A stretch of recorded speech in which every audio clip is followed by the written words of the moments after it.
Welcome to Miner Disturbance Radio. I'm Brian, and I really want to thank everybody for watching the show, and I appreciate everybody that listens. But I wanted to kind of point something out.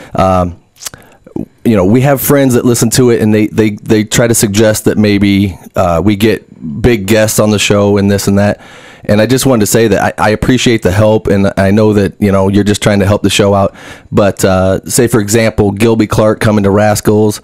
If I had him on my show, listen, he wouldn't talk candidly with me. I don't know anything about him. I'm not a radio host. I'm not a professional interviewer. What I want to do with this show is have people that I like to talk to and can talk candidly and, you know, openly and talk shop and have a good time. I appreciate the input, but I don't think that if I had the opportunity to interview somebody like Gilby Clark, that I would be the best candidate for it, because you know, you watch these shows, these interview shows of rock stars, and basically all they want to do is promote their shit. They don't want to talk about the real, you know, backstage stuff, and that's what I'd want to know. I mean, for example, if you watch the Jason McMaster episode, I asked him, I had to cut it out, but I asked him, you know, about the quality of women back in the 80s, and he told me that it was, you know, inappropriate, you know, and things like this. But that's the kind of questions that I want to ask. You know, I just want to be able to talk shop, have fun, and have a good flow and just a laid back atmosphere on the show. If you told me tomorrow I had to interview Gilby Clark, I would be, you know, more nervous than anything, just because I don't really know that much about him, you know. So that's what I like about this show, is have some local guys on that we can all talk shop and have a good time. And with that being said, guess who we got in the studio with us tonight? The one and only Johnny Nelson from the world famous Cheese Pizza. Where's my Johnny Nelson? Yeah. So John, thanks for coming out. I love the hoodie. You look good in it. Thanks, man. Thanks. Yeah. You know, I'm not Gilby Clark, but I am Gilby Fishman. Yeah, like I said, there's nothing wrong with having, you know, if say, for example, Paul Stanley, right. I would talk for hours with that guy, but but would you actually do the Paul Stanley? He would. Would you do it? Would I do Paul Stanley? Paul Stanley to Paul Stanley. Would I do Paul Stanley? Right. I'd have to really think about that. I mean, if I had to, like, just hand, or you knew that's where it was going. Oh, yeah. No, do you? If you actually spoke like Paul Stanley to Paul Stanley. You mean if I asked him like this? If I said, listen, if I said, hey Paul, so what were you thinking when you were putting 60 pounds in a 40-pound bag? People might not know what I'm talking about with that. You know, what was it like when you pulled the lever and all the fruit lined up? I don't know. Where are we going with this thing? I don't know. Anyway, so it's good to have you here, man, because good to be here. Listen, I've known you since, you know, my musical career here in the Quad Cities. You know, there's always these kind of guys that stand out when you're going along in your career, you know. That guy's an asshole. Well, from what I heard. I remember the first time I heard of you was probably Wrecking Machine, Eye for an Eye days. Because it was down at the Clipper the first time I ever saw you. I don't think you were there for Legacy. You were there yet, or were you? Wait a minute. See, you were in Legacy. Yeah. Okay. Well, at the tail, like the last 2 years of the band's existence. Okay, because was there a different drummer before you? Yeah, Chris Brumberg was his name, I think. Wait, Chris Brumberg? Yeah, great drummer, yeah. Yeah, I played with Chris. He was in Legend before you then? Legacy, yeah. Legacy, I'm sorry. See, I might be mixing up two bands. Legend was, I can't remember his name. It's been a long career around here, man. I mix things up. You know, you got the Lusta pizzas and the and the drop cheeses. First of all, I gotta congratulate you on the baby. It's a beautiful kid. Yeah. Oh my God. and I'm flattered that you named him after me. Seriously, but when we sat down and talked about it, when we sat down and said, look, that's a lot to live up to, man. Well, Johnny Nelson's a lot to live up to. So let's change his name to Zachary Alexander. Okay, I was going to say. And hey, nobody knows who that is. Zach, no. He's been practicing that all the way. He was in his rear mirror like, okay, do I look better? Like, and nobody knows. He was waiting for the punchline, and nobody knows who that is. That's right. He's trying to sell it to himself. Who the hell knows who that guy is? Yeah, and the fact that to prove that nobody gets what we're talking about right now. See, I know you prepped for this too. Look at the notes. Yeah, I had a very extensive notes. Well, it's important guest. I got an invisible pen out of the Captain Crunch, man. I'm waiting for it to show up. Yeah. So anyway, we were talking about when I first met you, John, and well, I didn't really meet you. I was. You had a shorter mullet than I had. Probably 16 or something like that. Yep. When I was coming, I was playing in a band called Smash Alley down there at the Clipper with Vince. Vince and Steve Kistner and them. Yeah, because that was before. And Michael Moen. Steve Kistner ended up leaving your band and coming to Legacy. Or maybe after you guys broke up or something. All I know is there was like 2 or 3 bands that were dissolving at the same time, and everybody had their pick of who they're going to put in this new super group or whatever. Nobody wanted me. And you weren't it? Okay, because I sat in the sides too. I was at home trying to pull on my hair like, girl, goddammit. You know, because I think what came out of that was a band called Amazon Blonde. Do you remember them? Yeah, they were actually around when Legacy was around, though. That was... Todd Herbert was a singer who was a kid that grew up like on my block with Jeff Ware. Really? Yeah, and we actually jammed in my basement with I think it was Brad Goring and Jeff Ware. And Brad and Jeff were the original guitar player and bass player in Legacy, and then Todd ended up singing for Amazon Blonde.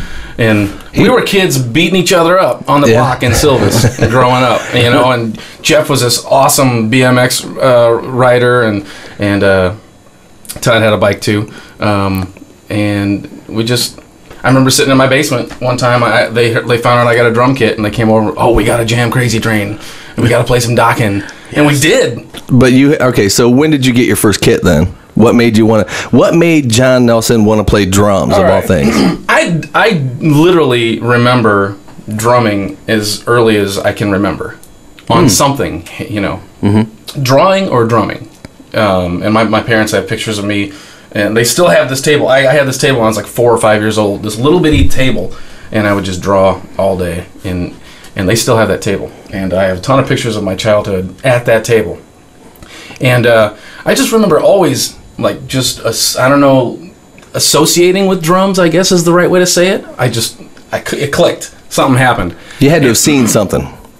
Well, that comes later. But I mean, even like before MTV, I remember my parents had this huge maroon Pontiac, and I remember sitting in the back seat listening to 50 Ways to Leave Your Lover. My mom went in the house to get something, and I'm in the back, and I'm trying to figure this out on the back of the seat, and my dad goes, "Will you knock that shit off?"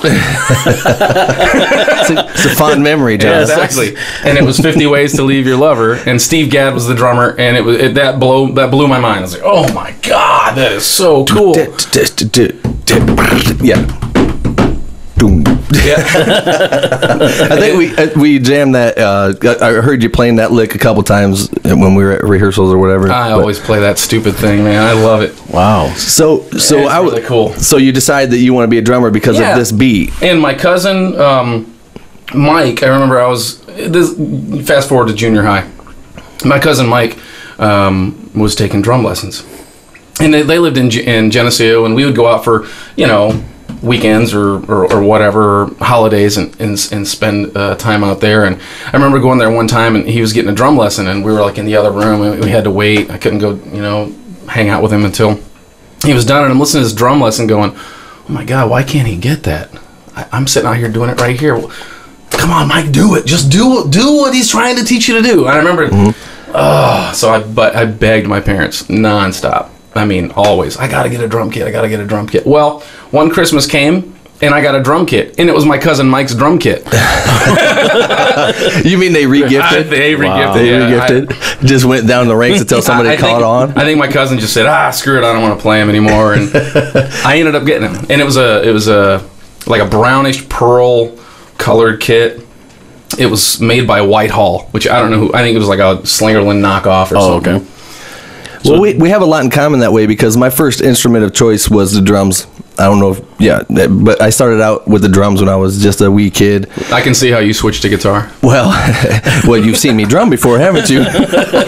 But what happened was the reason I got moved to guitar was purely because there's no volume on a drum set. Right. You know what I mean? And my mom could not take it one more second, because she bought me this drum kit that was it was from JCPenney. It was a kick drum and a sizzle cymbal. Now was your drum kit in the basement? No, it was up in my bedroom. It was in your bedroom? Oh, yeah. Oh. So she heard me stomping on the floor and everything. My first one was in the bedroom, and then we moved it to the basement, and I always remembered, if in between songs that I was pretending to know, I heard a boom, boom, boom. That's all right. Knock It's it time off. to stop. You're done. My mom did that. She'd come in the side door. She'd hit the heat, the register that went up the wall. And boom, boom, boom, and it was time to stop. But I had one. I was right in the middle of a concert, though. You know what I mean? Right. You can't stop in the middle of the Black Diamond. The different sized pillows make different sounds. And really? so I would, go down to the couch and take a small pillow and my pillow and anything else, anything with a pad on it, and just try to make beats. Grab the wooden spoons and hit Oh, it. yeah. Fold your cans. Yeah. Yeah. Yeah. And when I was a kid, my parents listened to like Jim Croce and Cat Stevens and Creedence Clearwater Revival, and of course a ton of Beatles. So, Were they hippies? No, not at all. Not at all. My mom came from like Elvis and country music. Okay. And my dad came from Beatles and. So there was no one above you that was playing music or anything, right? My dad's side of the family can all play something. Really? They're very musical and talented, and they can all sing. I don't know really many people on my mom's side who were really into music. So when did you realize that you were going to be a drummer? Well, I remember being born. First Okay. of all, You do? Yeah. Bullshit. No, Bullshit. I'm serious. Let's talk about that. Yeah. We will. Yeah. I do remember being born. Okay. And I've asked my doctor, too. He goes, man, there are people who remember being born, and they all say the same thing. And I'm like, seriously, I just remember being very warm and a lot of bright colors. So you remember becoming aware of your environment. Then, bam, I was freezing ass cold. I totally remember that. Holy shit. Yeah, Wow. I'm serious. I know, dude. I want to believe you so bad because every time What? No. I do believe you, sir. I'm out of here. I can't believe it. Listen, that's something hard to believe, though. I'm anybody serious. listening is gonna go. Yeah. That guy What was the original question? He drank too much alcohol one night, had a flashback, and he thinks that was because and the obviously next thing I remember, you're being probed. nope. We lived in Arizona, and I was in the coming out of my bedroom and turning around and going into the kitchen and hitting my head on something, knocking your head. And I just remember, oh man, that's like the first memory of pain.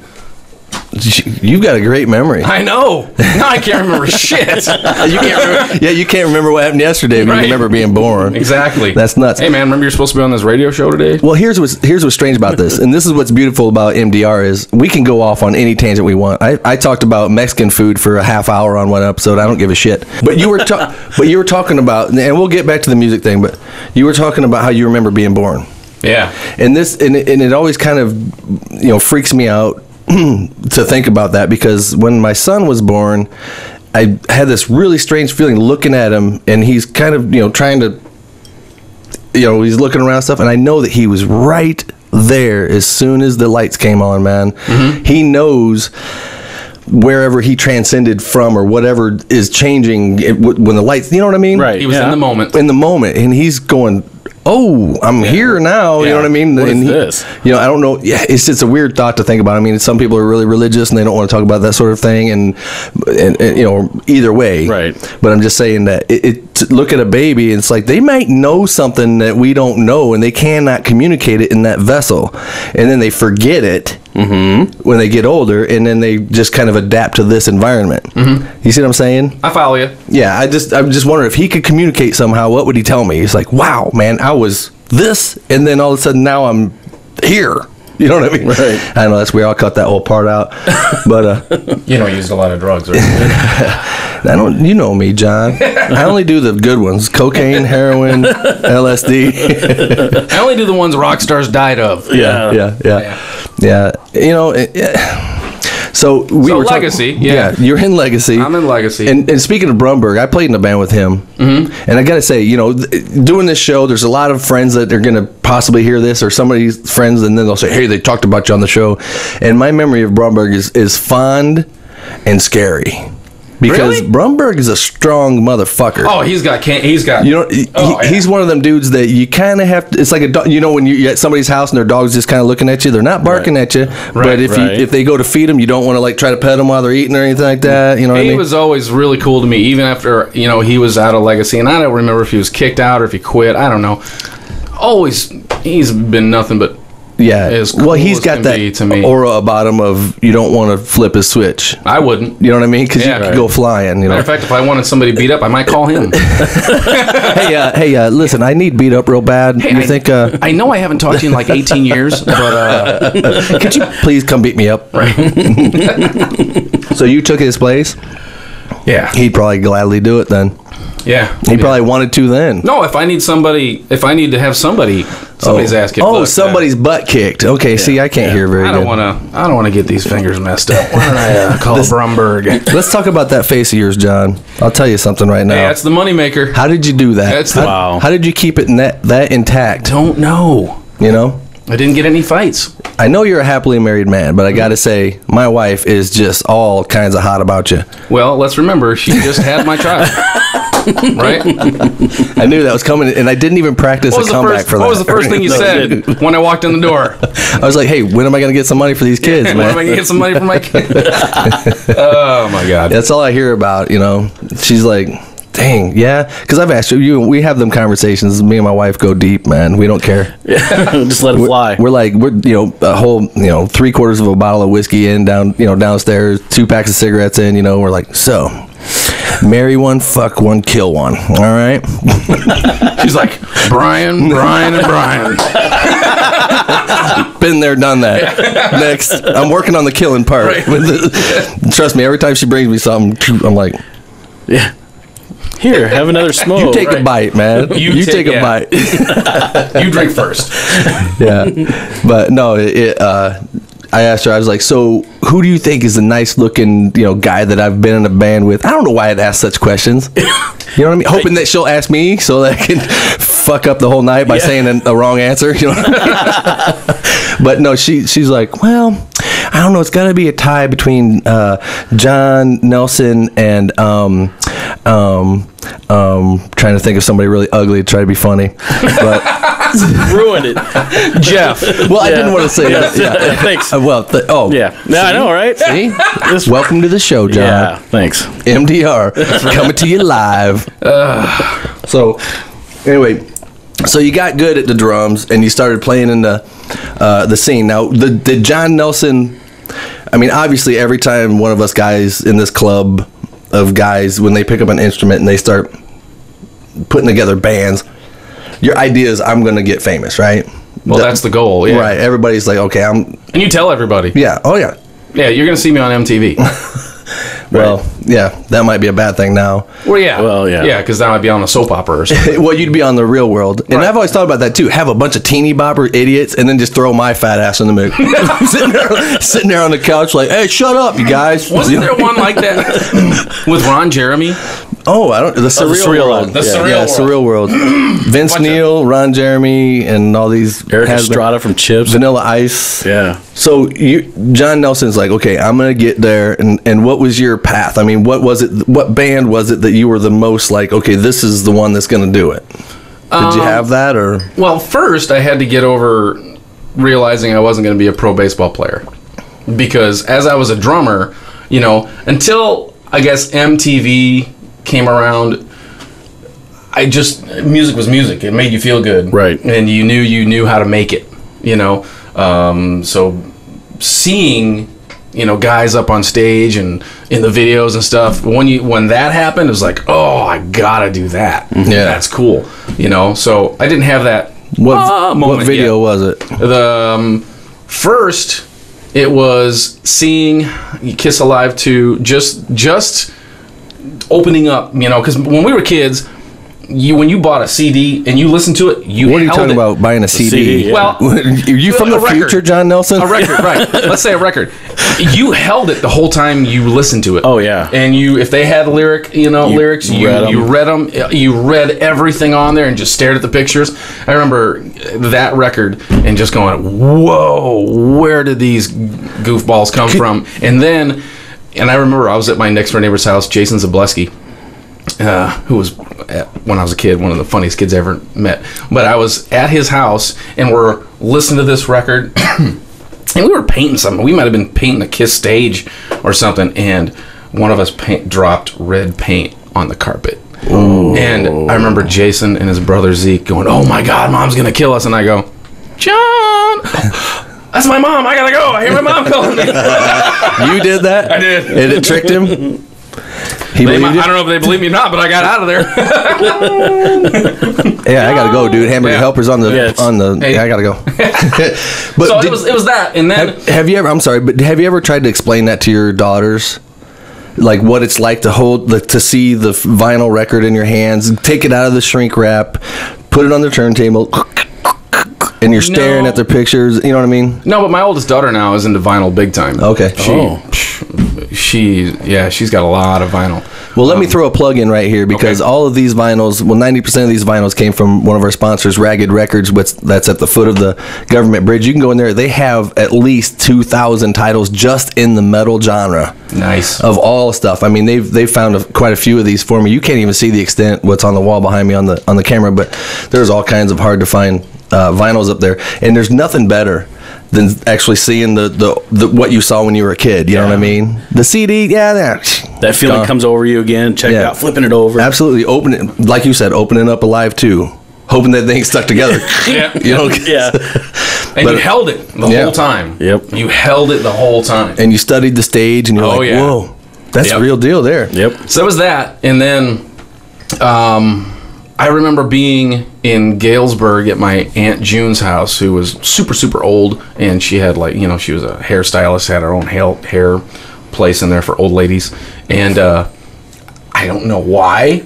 I went in the living room and MTV was on, and my first video seeing on MTV wasn't Video Killed the Radio Star. It was Billy Squier, The Stroke. And seeing their drummer play, Bobby Chenard, I think his name was, watching him play and hearing how big his drum sound was, tore on the sticks. I was the first guy I ever saw do that too. I was like, oh yeah? Yeah. I gotta do that.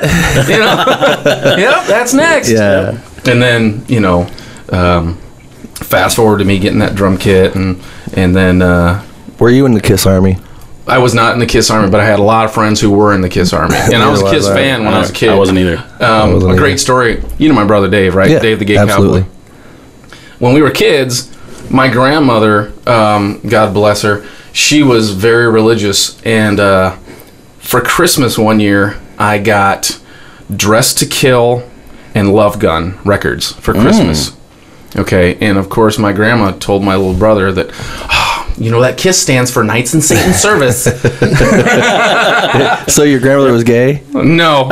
She was just very, very... I'm just kidding.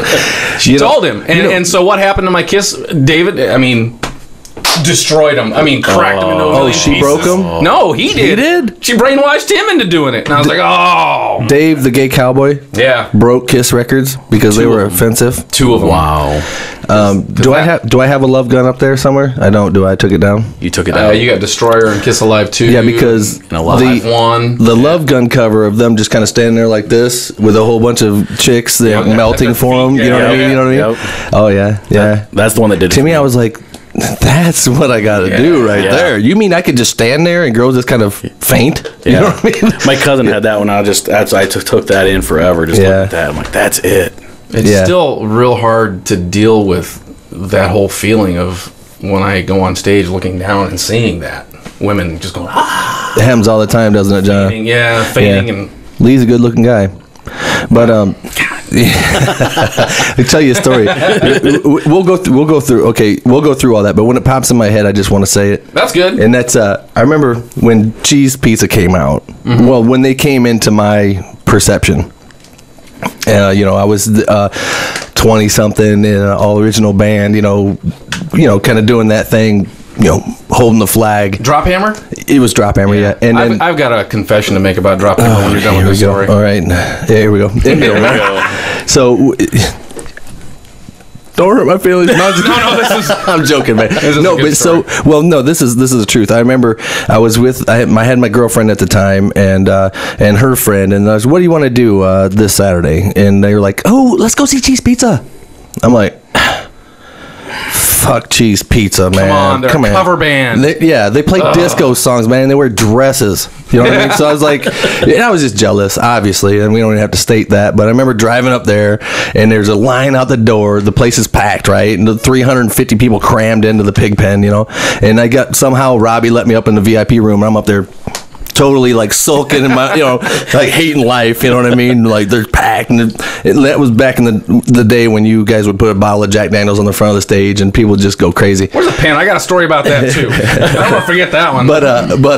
Somebody's got to use that notepad. Yeah. So, and we're driving home, and I'll be honest with you, I thought that Lee was the fucking ugliest person I've ever seen in my life. You know what I mean? Because I was looking at it from the standpoint of what do you look like compared to John Bon Jovi or these 80s guys, you know what I mean? Mm-hmm. And so I was completely naive about all this stuff. And I'm driving home in my Eagle Talon, my girlfriend next to me and the other girl in the backseat, like, and we're cruising home. I'm like, what do you guys think of that? And they're like, I don't know. I'd fuck the singer though. The girl in the back, and I'm like, you would? And then like the girlfriend next to me was like, hey, he's pretty good looking. He's got like that kind of Marilyn Manson thing that's just kind of, and that sunk in right then that I don't know shit about what girls like about men. You know what I mean? I'm still trying to look like Steelheart. But have you seen the gray streak in my hair, bitches? Come on. You know what I mean? I've been doing push-ups and stuff, man. I didn't get it, you know what I mean? And it sunk in. I was like, oh, I don't know shit. Whoops. Add that one to the list. I still don't know nothing about women. But I still think, though, that had there been 3 people standing there with their arms folded in front of you guys, they'd have been making fun of this. It was the power. Because there was a certain power about the band playing that just, you knew it right away. And you couldn't deny it. Right. It was encapturing, you know what I mean? I was like so pissed off about it, I think a lot of it is just that Lee is very charismatic. I mean, and it comes across on stage, and, Len's a nut. Yeah. Funniest man I've ever met. We'll get to Cheese Pizza, obviously. Do you want to tell a story? Or do you want to go back? I gotta. Well, the Jack Daniels. Okay. We used to give away, we used to have a bottle of Jack on stage and just share it with the whole crowd. Mm-hmm. Until... Herpes? Until the next issue. This dude took our bottle of Jack at the pig pen, and he goes into the bathroom and he drinks a ton of it. I mean, we look down and there's we're still in the cheap, because back in the day, drink. Yes. We're all old, drinking coffee. Back then, we did a 90-minute Cheap Trick tribute where it was nothing but Cheap Trick. Oh, okay. And it's still my favorite part of playing in Cheese Pizza. My absolute favorite part was just playing those drum lines. And back then, our bass player was Al Shupp, also known as Dick Yanka. And his bass lines were just unbelievable. I loved it. It was just, you ever had one of those musicians where it just clicks? You know exactly what he's going to do, and he knows what I'm going to do. Absolutely. And I'm getting that like that with Jerry now. But the Cheap Trick thing was awesome. And so it's like we're 10 songs in, and the bottle of Jack is down to nothing. And we're like, man, where'd that guy go? The guy that took it. And we figured he'd pass it around or something. Well, come to find out, he passed out in the parking lot of the pig pen behind a van.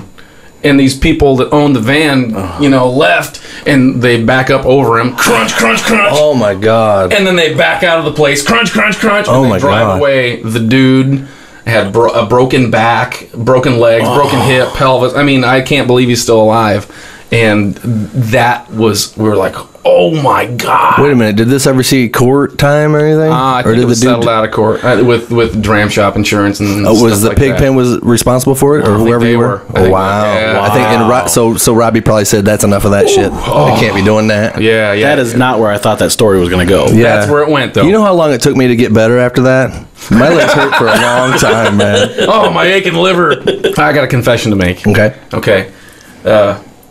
We were playing a show, and I think it was the pig pen, but I think we were playing with Cinderella or Faster Pussycat or somebody like that. And you guys were there. You, Terry, Jerry. Right. And I was like, oh man, the show before that, maybe 6 weeks before that, I saw one of you guys, and somebody gave me a Drop Hammer CD. Oh, okay. And I'll be damned, before I could listen to it, somebody stole it. And I'm probably thinking it's Roger, our light guy. Oh. Because he's really good at stealing CDs. Matter of fact, huge Drop Hammer fan, by the way. I'm just kidding. I don't know. I know he's not. But he rode the shows with me. So I always blame anything missing on Roger. Love you, dude. But he's really good at like stealing entire CD cases from clubs that we play at. Oh, so, sweet. Yeah, he's good at that. No, the last time that Roger said the word Drop Hammer was when he was telling me, he said, "Get over the whole Drop Hammer thing, Brian." Only the way Roger can say it. Oh yeah, you know what? Get over that whole Drop Hammer thing. And what I said was like, best. Wow, it's half cheese pizza, it's half Drop Hammer, because at one point Jerry and I were both kind of playing in that band, and I was like, oh, it should be like Cheese Hammer, and he, you know how he is like, oh yeah, you know what? Get over that Drop Hammer shit, Brian. You just tell him to get over the Green Bay Packers. You just got to get over. He's one of them guys you just don't know how to take him. Like one day he's the sweetest guy in the world. He is though, and then the next day you don't know. Anyway. So somebody gave me a Drop Hammer CD. I'm like, oh, cool, I gotta hear this. And I'm like, a couple days go by, I can't find this CD. I'm like, God damn, somebody stole this CD. So, fast forward to that show we were doing. I can't remember who it was.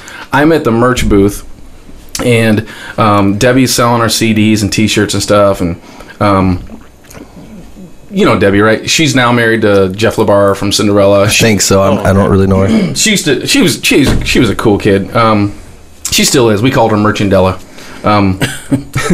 So she asked me to, hey, watch this. I gotta go to the bathroom or get a beer or something.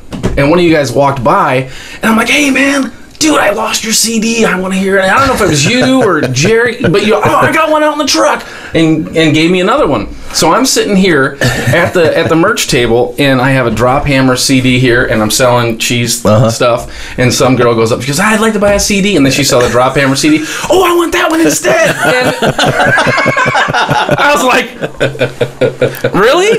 And so I didn't know what you charged, and so I go $10. Yeah. And she gave me $10. I gave her the Drop Hammer CD, and I pocketed the money. Did you sign it? No. So let me see. I kept the money from that. If we go so I made $10 off Drop Hammer. No, if we go through the points, and after all the stuff, you owe me like about 5 cents for royalties on that thing. Hey. And plus, we only had 2 CDs we printed. So okay, this one I think was black with in the no. I'm talking about we actually just only printed 2 of them. Oh, and then, so I got both. Yeah, both. Yeah. Nice. You know, they've all, everybody just shares them. You know what I mean? So I never told you that. Yeah, that's an interesting story. I thought it was going to go really bad right off the bat. Like, one of you guys gave me a CD and I just threw it out the fucking window on my way home. I still haven't heard it. Yeah. I have it hanging in my carport to scare the owls out of there. I've seen songs on YouTube. When you guys played the iWireless. You know how when you go into old people's carports and they have the old AOL internet disc hanging in there to scare off the owls and shit? There's that, and then there's like 20 AOL things, and there's a Drop Hammer disc. You know what I mean? So they work good, man. Nice Redskin cut, by the way, Jeff. By the way, since Part Timer hasn't been on any episodes in a long while, his punishment is he has to drink his coffee out of a Washington Redskins cup. I like it. It's awful. So let's go back to little Brian Miner, little bowl cut Brian Miner sees long-haired, curly-haired, John Nelson, DW shirt or Ludwig shirt or Pearl shirt, whatever the fuck you were wearing back then. Right. Everything you had, Adidas pants. You look like the real deal. You look like the dudes that you saw. Like what era is this though? What era are you talking about? This had to have been, 89, 80. 89, I graduated high school, so I didn't start playing in 90. It's probably 90 or 91. Okay, because I graduated in 91, so it was probably after I was in Smash Alley, but I remember seeing you down at the Clipper, and briefly, you know how I looked up to you because you were always in a band. I was in my first band ever, at the time. So I was like, oh man, it's John Nelson, man. I gotta be cool, man. I gotta say something cool. You know what I mean? Because I wanted you to be in my band. Sure. You know what I mean? When you're in your room, you're like, man, if I could have whoever I wanted in my band, you know what I mean? That one dude with the Adidas pants with the small bulge, he wouldn't offend me. I still have that same pair of pants and that same bulge, just a little lower, right? But no. So anyway, I see this guy, and I kind of checked out what was going on. You had Nick Abbott. At the time, I think you were playing with Nick Abbott and them. So tell me about that band. Was that Eye for an Eye or was that Wrecking Machine? Well, it was briefly Eye for an Eye, but then I think we changed the name because we found another band called Eye for an Eye, even though we spelled it different. And we changed the lineup. But we had Brandon Daly, the play guitar, and then Doug Barry was our bass player, who ended up being our singer too, and that became Wrecking Machine. That was fun. Okay. Oh God, that was. So Wrecking Machine, you guys did a couple records, one record, couple records? We did like a 5-song EP that we put out on a cassette tape. Did you think you were going? Like it was? We did. We even went on the road and everything. What was a hit song? Didn't last long. What was a hit song that was going to retire your ass? I want to say I liked Bad Attitude. That was the first song on that tape. But there were only 5 songs that made the tape. Do you still have a copy of that tape? Yep, still in the shrink wrap. Do you? In my underwear drawer. He has to see it every day. He puts his underwear on. It's way in the back. It's way in the back. Yeah. But there were, like, later on, we recorded a bunch of stuff that never made it anywhere because we had, Doug quit and we tried to replace him and it just didn't work out. Yeah, so it's hard to keep a band together. Then we made the first Cheese Pizza, which was me, Nick, Brandon. We had a different bass player. Now I can't think of his name now. Oh my God, he was such a cool kid. Barrett. Krause. Yeah, I remember him. Yeah, that dude is freaking cool. Yeah, he was awesome. And then Randy Sass sung for us. And what we would do, he sang in Smash Alley for a little bit. He filled in when I was playing with them because I was only in that band for 2 gigs, and then they dissolved. And Randy Sass was the guy that they hired to fill in, and I was like, hey, all right. Yeah, Barrett. I mean, as far as a bass player came in, he immediately did all of Doug's stuff great, but he could also pop and slap and stuff. So it added a completely different thing to the band, and that was cool. And he had really cool hair. Oh yeah, absolutely. Yeah, hair farmer. He smoked all of us on that. Yeah. He killed us, and then so we started doing. We were like, all right, screw it. Let's do these like jam nights. We wanted to do them like no bozo jams like they did on the West Coast, right? Where we would be the host band, and every week we would dress up totally different and have a different theme. And one night we were out in diapers, and the next night we were all. Where was this at? Was it called LA's? Okay, yeah. Yeah. Nick will watch this and he'll totally correct me on everything because I'm probably getting it all wrong, but I think it was LA's. Right there on Harrison, across from Stickman's. We did that there, and that lasted, I don't know, maybe 6 weeks, and then we had an opportunity to play a show with Bullet Boys there, and so we got Doug back, and we played, and that was our last show, and it was probably our best, really? Definitely the biggest crowd, Yeah. So that was a cool band. I like that band. Yeah, I'm sure. Is it when people ask you, John Nelson from... I mean, most people know you from Cheese Pizza, and there's nothing wrong with that. But you're inside your head, aren't you? Like, damn, man, you don't know about the other stuff I've done. What's your feather in your cap? What band is that? Would you say that would be the band? Well, as far as originality goes, it'd have to be that. I mean, well, you have a certain relationship with the band that you play original music with, right? Because that battle's so much harder. Exactly. You know what I mean? You're carrying a flag uphill, against the storm. You know what I mean? And to march on with your brothers that way. Yeah, and you said that. You just said that. I mean, to me, what it felt like was you're young, you're in your 20s, really, 23, 24 at that point, and it's like us against the world, and you're impressionable, and you're trying to be your own thing, but at the same time you're trying to fit in. You're trying to not be that square peg, trying to fit in the square hole. Or we were trying to emulate all of your heroes at once, right? In a way, you know what I mean? Right. And so here we have Nick Abbott, who's like, I think it's Ronnie Laticro. He's a Ronnie Laticro freak from TNT, okay. And he's Zach, any chance he can do a pinch harmonic or something, he was ripping that off, And then Brandon was like Steve Vai freak. I mean, he had all the guitars, the Ibanez guitars with the cutouts. Yep, I remember. And the scalloped fretboards. I remember. And Doug moved here from Boston, and so he was in a different world, man. He had his own thing going on, and I was just trying to be Tommy Lee. Well, who wasn't? Right. Yeah. So admit it. When Motley Crue came out, Shout at the Devil. Was it Shout at the Devil that grabbed you? It was Shout at the Devil, because I was in 7th grade, and Shout at the Devil came out. My friend Philip Tisdale and I think Jeff Rose and Philip Tisdale turned me on to it, and oh God, that changed my life. That totally changed my life. And I remember it's funny. Changed my life too. Because I got the record for Easter.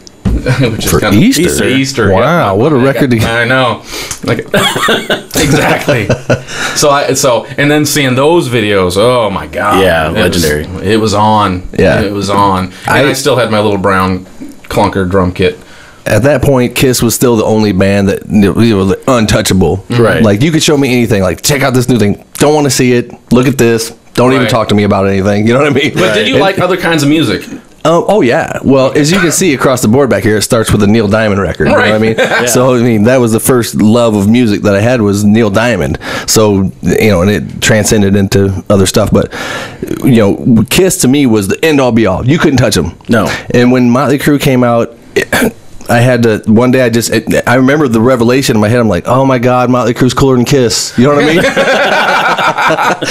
It's like, how can you deny it, Right. And you watch the videos and they're holding torches, like backing bitches off them, like, bah. And then Tommy Lee's twirling the sticks too. I'm like, everybody does it. Yeah. I gotta do that. Yeah. Oh my God, I gotta do that. His knees seemed to, like when he was playing, his knees seemed to come up by his ears. I mean, he looked like such a gorilla behind this big. Yeah, he did. And just everything was so tasteful, you know what I mean? He didn't really do a whole lot, but his was cool, you know what I mean? Mm-hmm. Yeah. So I mean, I didn't know Led Zeppelin until later in life, and then I became a Led Zeppelin freak, and just fell in love with Bonham, and then I figured it out. Tommy Lee's trying to be John Bonham.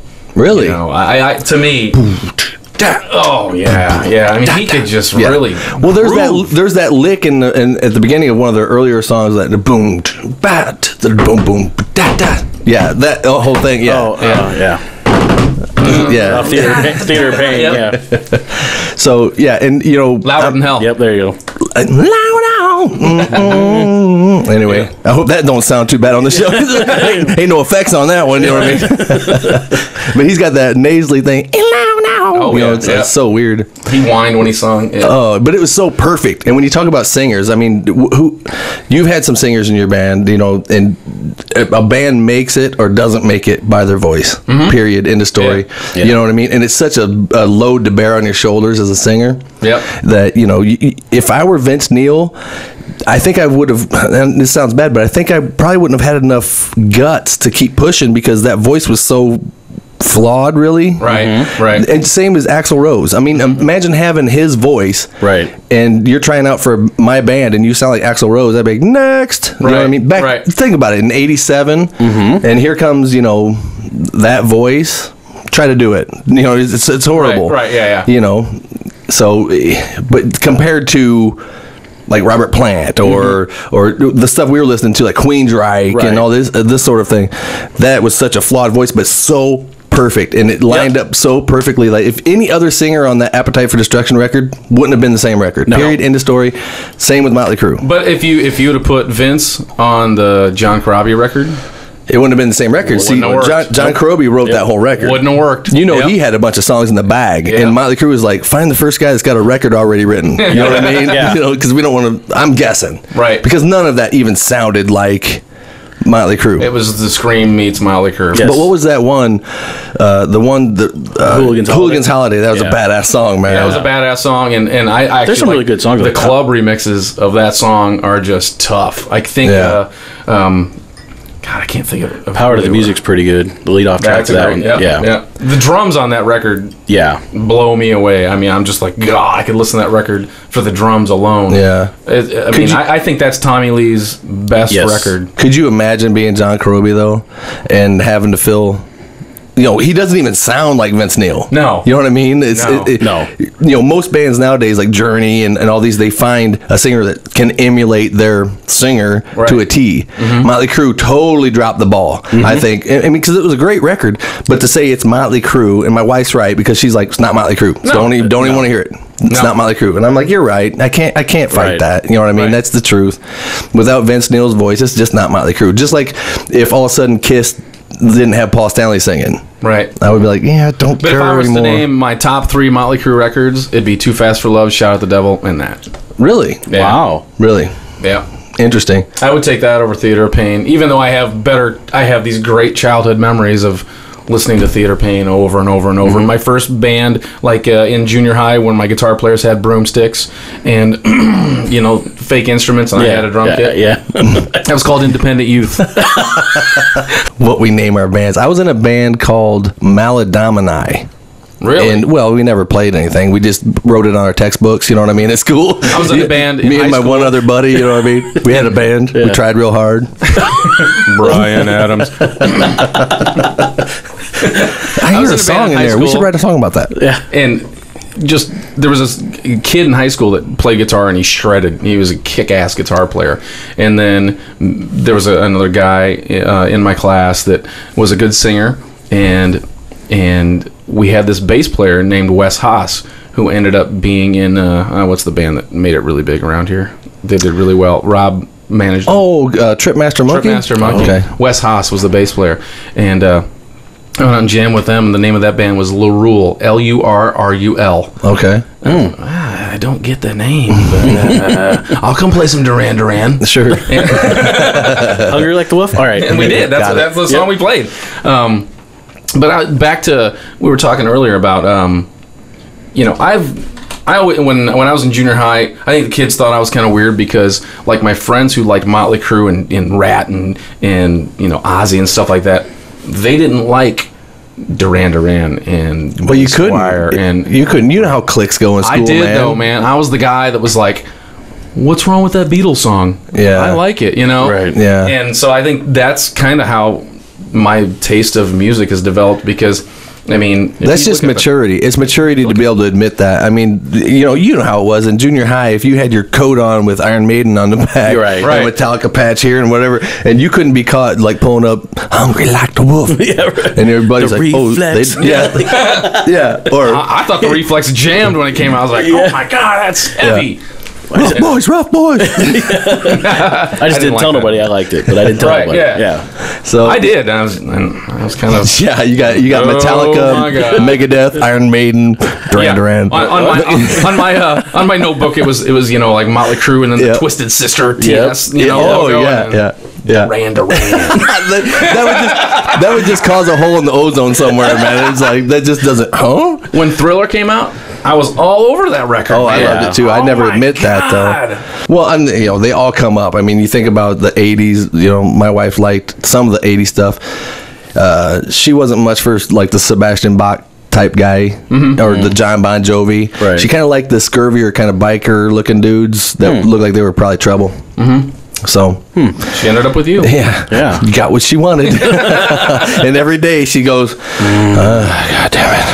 What I do? Be careful what you wish for. Yeah. Let me clarify something about cheese pizza for those who may not know, because we have listeners that, believe it or not, that actually aren't from here. And cheese pizza is a circuit band in our area that is absolutely dominant as far as attendance. They have a certain gimmick, or I guess you'd call it a gimmick, or whatever kind of click that works rather well, and it entails quite a bit of kind of hard rock disco type feel and a lot of theatrics as far as like the costumes and things like this. So it's a performance performance band. Roll the video. Go ahead and roll the video right here. So explain how you get with Lee then.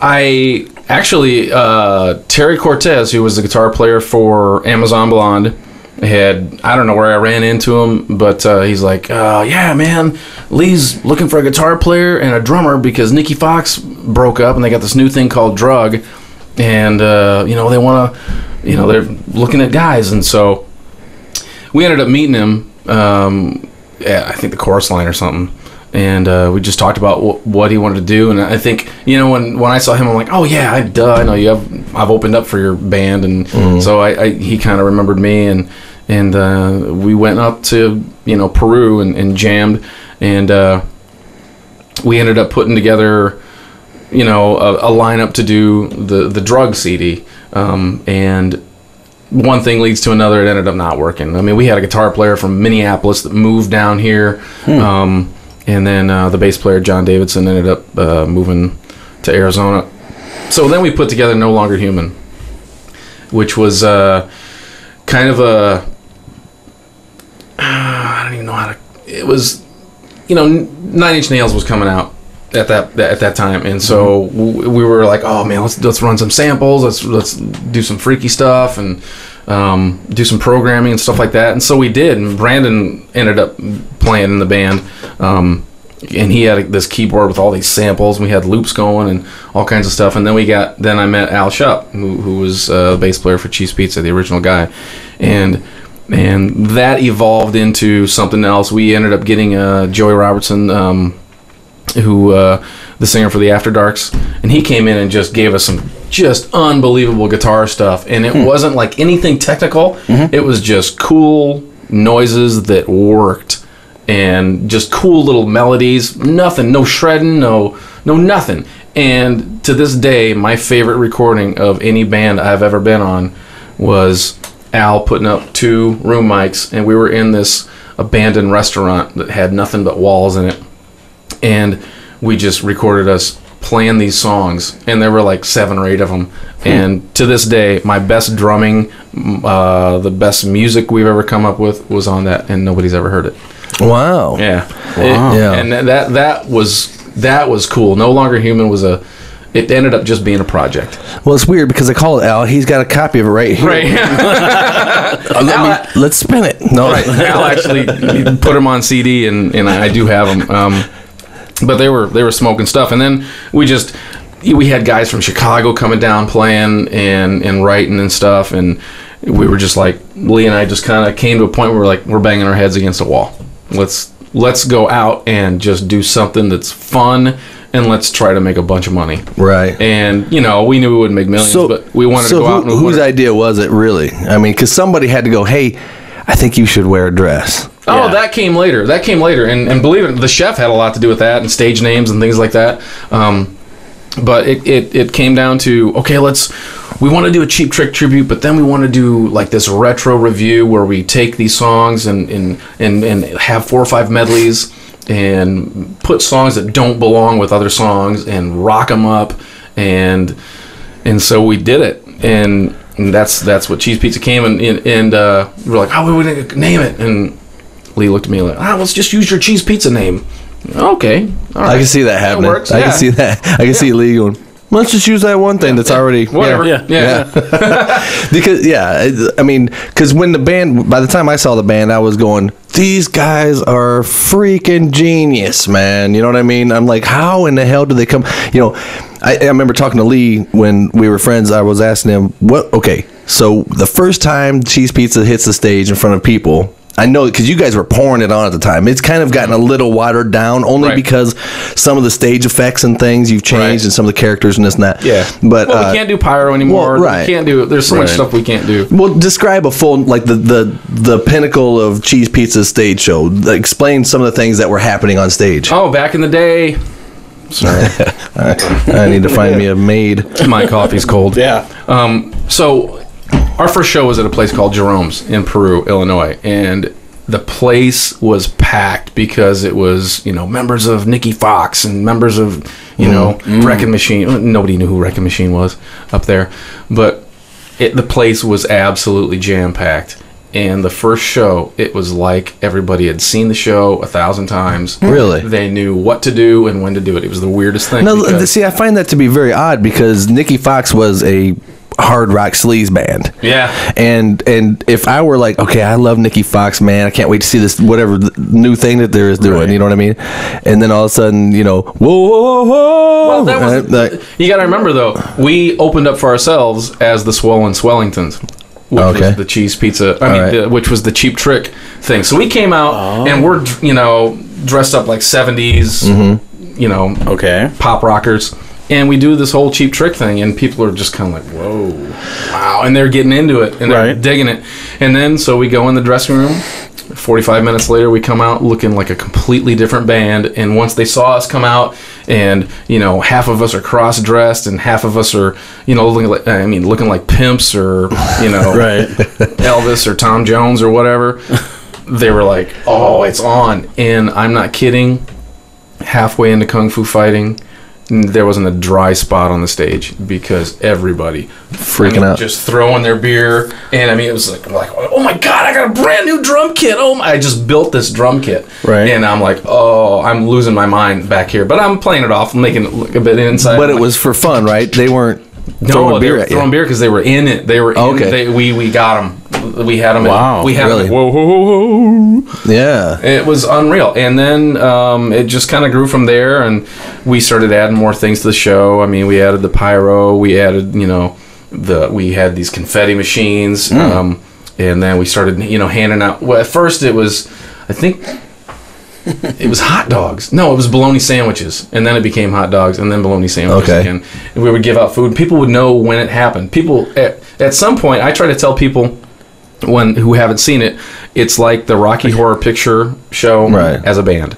Sure. Because at the time, the crowd was a lot of the show. Because they would know when the sandwiches came. They would know when to throw beer. I'll have you know that when I didn't even know any of you guys, and I would see your band, there's no fucking way I'd eat one of them bologna sandwiches. Because usually by the time I'd get down there to find one, they smashed in the, still in the and I'm like, I know them guys are fucking doing something, peeing in them or something. The trick's on them. You know what I mean?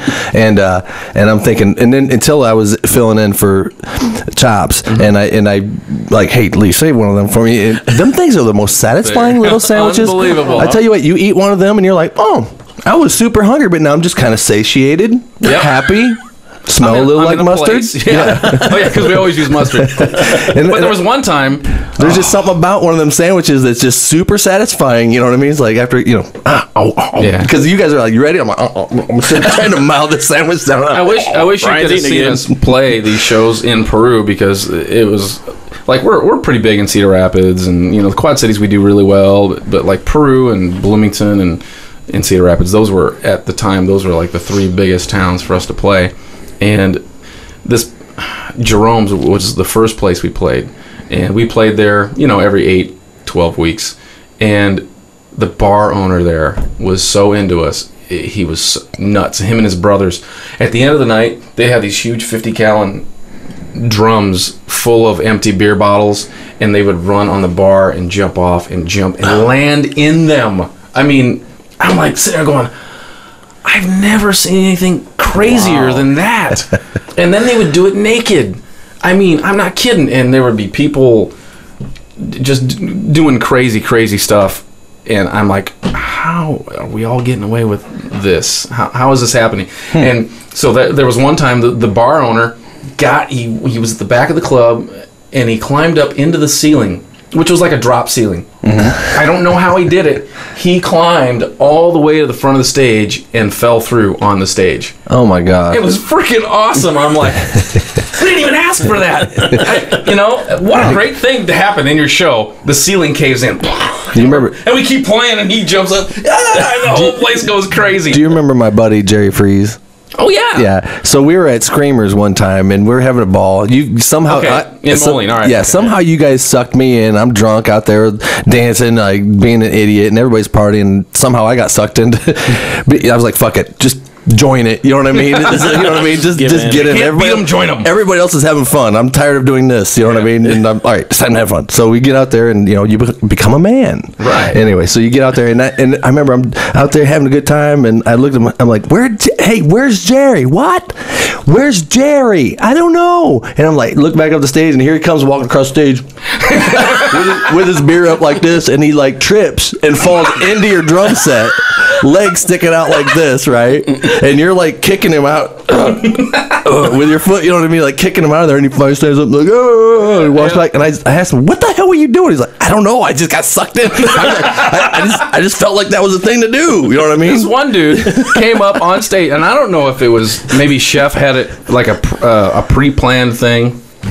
There was this joker up there who had hair longer than yours. I mean, and he's up there, and somehow we shaved a mohawk into his head while we're playing. Just Chef's over there, and we put it in a pizza box instead of handing out. Oh, I know what it was. I know what it was. Here, get this. Lee bought bologna for the bologna sandwiches. He didn't. It wasn't sliced. Oh shit. So we're like, if anybody wants the bologna, you got to come up here and eat it. Anybody who can eat this whole thing, you win a prize. Oh, man. The dude goes up there, and you know how it's got it used to have the red tape around it? Yep. Well, he had to pull the red tape around this gigantic chunk of bologna. Right. He ate it. And we're like, you know what you win? He's like, no, we're going to shave your head. And we did. We put it in a pizza box. Oh, hair pie. Oh, my God. Another lawsuit or? No. Yeah, right. No, we didn't get sued. Wow. The dude was totally compliant. I knew that band existing and playing as often as they did, there was a plethora of stories that that you'll never forget. And just it's rare when you get into a situation like that where such a crazy atmosphere is created. You know what I mean? And you've got so many of these stories. I mean, it's so much better than being in one of the normal union style bands that have to play 9 to 2, 4 sets of 45 minutes, and to try to get 4 drunk girls to dance. You know what I mean? Because a lot of us got kind of stuck into that regiment. And then when Cheese Pizza hit, then all of a sudden all the bands were like, oh, you just opened the floodgates of it's okay to like have fun and try to do something different. Oh, okay, I get it. And then we can go out and just be stupid and and then there was Cheese Pizza, and then everybody was like, hey, I got an idea. I'll dress up like the Hamburglar, and you be the fry guy. All right. I'll be a shake, you be a cheeseburger. Yeah. And then people are like, Cheese Pizza, man, you can't do it. Yeah. Can't do it. Cheese Pizza already does something like that. They dress up. So it was always, anytime you tried to do anything, because I remember I was in a band, Spank, with Jerry, and boy, every time I came up with an idea with that band, there was like, but Cheese Pizza's already doing something like that. And I'm like, yeah, but they don't have girls on stripper poles on either side of their drums. You're right, we don't. And I was like, we don't have to do exactly what they're doing, but just try to open up the party atmosphere a little bit more. And that's all it was. That's it. I mean, our thing was, okay, we're going to have characters. We each have our stage name. And it was brilliant. It worked great. I came to practice one night, and Chef's like, oh, I got these great stage names for you guys. I'm like, really? Okay, what is it? And he goes, Leonard is Vic the Grip Benelli. He's a former pro wrestler or something, Vic the Grip Benelli. Okay. And he gave Lee Buck Sundeck, who is now Hazley Finn. And I think I don't know if he came up with Dick Yanka, Dick the Curl Yanka for Al, but at the time, I'm OCD. I obsess about things, and now it's like hunting and coaching and things like that. But back then it was fishing. I mean, I was a big fisherman, and I came in one night. He goes, "There he is, Gil the Hook Fishman," and I was like. That's my stage name? Yep. Cool. Yeah. Dig it. I'm in. Better than Dick Yanka. And then we came up with, fish stories and things like that. Gil the Fibberman Fishman. Oh. I liked it. Yeah. It was good. But Chef came up with that stuff. Chef and Len. I think Len's probably going, no, that's not how it happened. Yeah. But that's how I remember it happening. So sure. And then, so Cheese Pizza goes along. You guys get world famous. Yeah. And you take everybody's girlfriends and spit them out and chew them out the back end of your band. Yeah. And then things go along. And just so people understand, the opportunity I had to actually get in a band with John was in the Lust-A-Lots. That was another kind of thing that kind of sprung off of Cheese Pizza that fluttered and died pretty quickly due to some inside stuff. But so I finally get to play with John and realize that I always thought he was an asshole. I'll be honest. I mean, I didn't know you. Mm-hmm. I just thought you had an aura about you that you didn't smile much, and you just kind of. Well, it keeps people away. People like me, right? So it worked. Anyway, when I finally got to chat with him, I was like, "Well, this guy is perfect. He's a great guy." And aside from the whole rock and roll thing, like I say, you're a professional. You coach softball and all that stuff, and you're a hunter like crazy, a man's man. Yeah. God, what's that like? What would you prefer to do? if you had to play in front of 2,000 people that are just rabid, or be in a tree stand and you see the 12-point, and that's without a doubt. I'm in a tree. You're in a tree? I'm in a tree. Really? Man, that must be a powerful thing, because I've never done that, and I know a lot of people that do the hunting thing, and I can, you've been there, you've done it. I've seen the crowds you've played in front of too. I mean, it feels good, but it's sometimes pretty shallow, because they could be out there drinking and it doesn't matter who's on stage. You know what I mean? All right, here. How fun would this be? Okay. You're playing in front of 2,000 people, rabid fans, and you've got a crossbow, and if you can pick off the furthest cougar that you could find, the next one that comes out of the bathroom. I wouldn't use a crossbow. Oh, well. Would that make it more fun for you? Nah. There's no rush like it. Really? Through the whole experience, doing cheese pizza since '97, I'm not saying it gets old, but you become desensitized to the whole thing. Where sometimes you walk on stage, you're like, oh my God, let's see, I should be loaded out of here by 1 o'clock. All right. Yeah. And and it's sad to say that, but even in front of a crowd of 400 or 500 people. Didn't you guys quit for a while?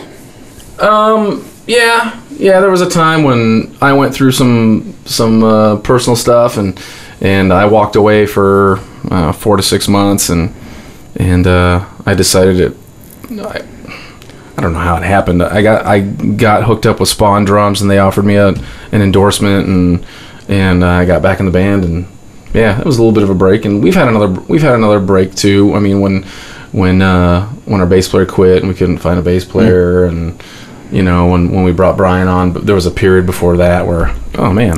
Well, are we done? Let me clarify the bringing Brian on thing. Here's how my brain worked. Okay, when the phone rang and it was Lee for Lust-A-Lots. Can I call him fucking Lee, or is it Hayes? What the fuck is he? I call him Lee. His name's Lee, and that's why I know him. Did he illegally change his name or something, or I don't know. If he did, he didn't tell me. Okay. Yeah. So, I know him as Lee. Anyway, when the phone rang and it was him, I remember kind of being like, all right, man, what's up? What do you want to do? What do you know? And I was hoping he was going to say, all right, we're starting this thing. We're going to do like a 80s tribute. And I was like, fuck yeah, man, I'm on, man. I'm ready. I've been waiting for this call. I'm your guy. I'm out in my driveway, like, and the rain's coming down. I'm like, take a look at me now. It was, you know what I mean? I was like, it was on, you know what I mean? I was like, finally gonna do what I want to do. Because it would have been perfect, you know? Jukebox hero. And then so Lee goes, we're gonna do Here Come the Geisha Girls. Here Come the Geisha Girls, yep. And I'm like,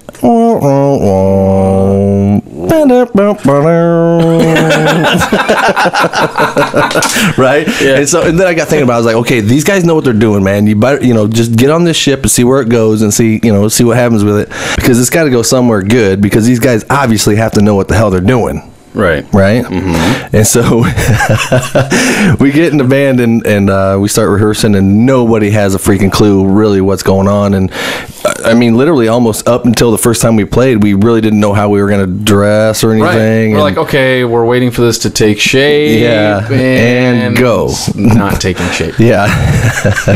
Yeah. So, but it was a lot of fun for me, because I got to spread my wings a little bit and play in a different environment, with a different drummer, and Lee was interesting, to say the least, to play with. I really, to say something about Lee, I really, really, really was over trying, I think, to be friends with him. Yeah, and just letting it happen. And sometimes you just aren't going to be friends with people. I was just trying to be his friend too much, and then I got my feelings hurt too easily by, that what we were talking about when we took a break, that whole business atmosphere that you have, where you kind of see each other, hey, what's up? You do your thing, see you later, have a good Christmas, that kind of thing. Yep. I got too used to walking into a room with the guys that are in a band, like when I was in Third Rail, they all attack you, hey, and it's a gang, and you all hang out, and you're all best friends, and the wives are all best friends, and all this shit, you know what I mean? And I was really used to that, and when that wasn't like that, I just felt it was totally like a hired gun, you know what I mean? Right. And it was more like a job instead of fun or?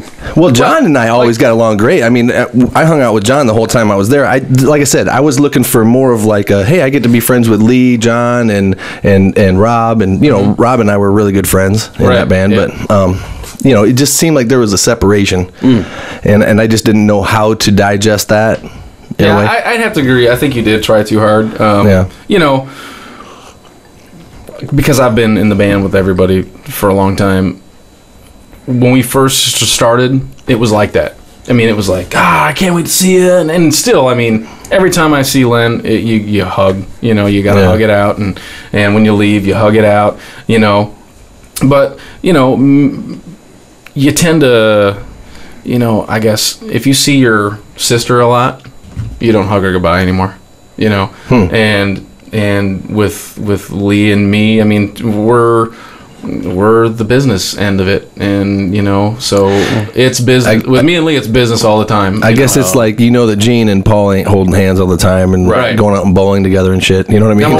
Now when we're on stage, it's a blast. Sure, it's so much fun, because we're not taking it serious. We're up there, but being around. But when Lee turns around and we're doing something stupid, and people think we're trying to be serious, but he turns out, he's like, oh my god. But being around you and being around you and Lee so much at first, I think that I was just trying to I got to make these guys comfortable with me, because I came in kind of with they were kind of iffy on me. You didn't know how I was going to act in that situation, because a lot of our memories of each other are from when we were in our 20s, right? You know what I mean? Yeah. And so that plays in your head. You're like, I don't know, the guy's but still you had me at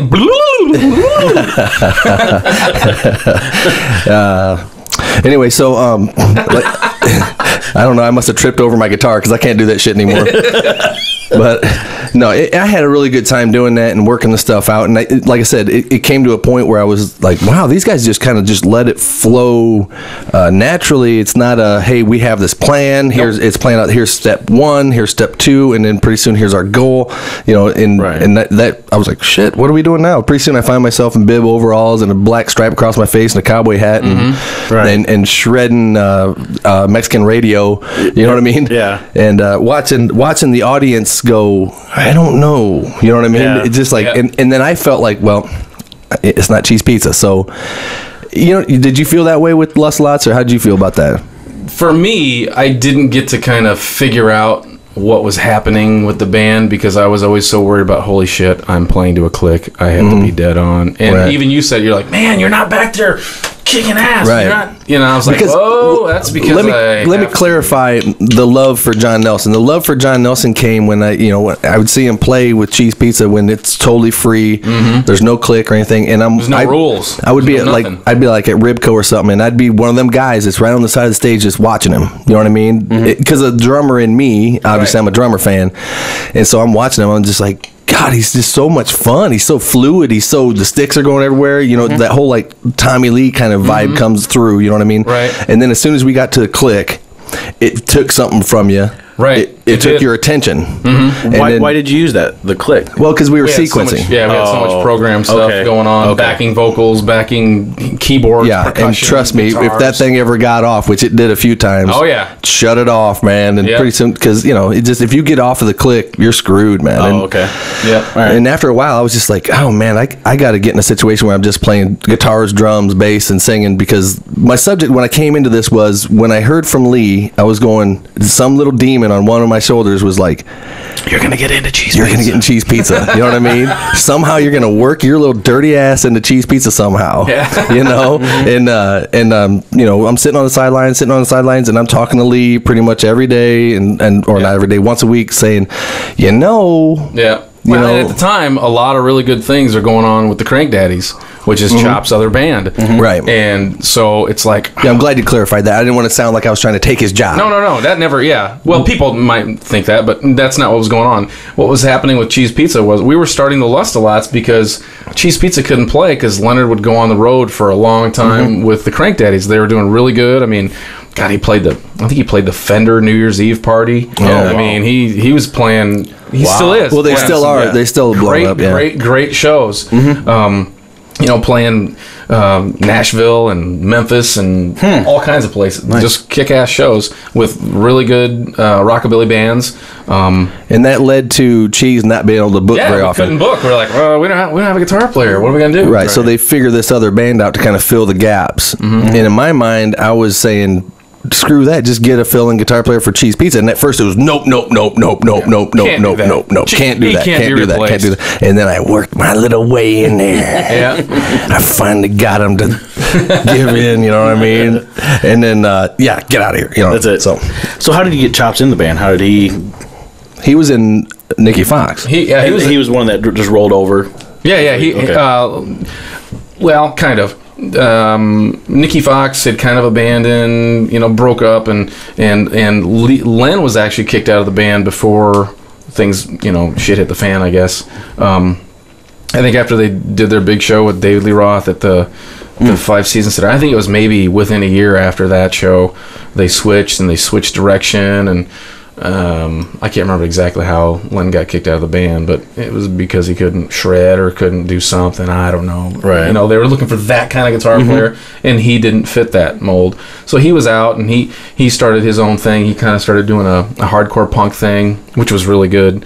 And they got, somebody else. And that's when the drug thing came on. That's when and so, but when we put Cheese Pizza together, Lee and Len, they're childhood best friends. Oh, okay. So when we did the Cheese Pizza thing, we were like, oh, let's try a couple other guys, and then it was like, I think maybe at the time Lee didn't want to, because he had just kicked him out of the band, and didn't want to have to come crawling back to Len.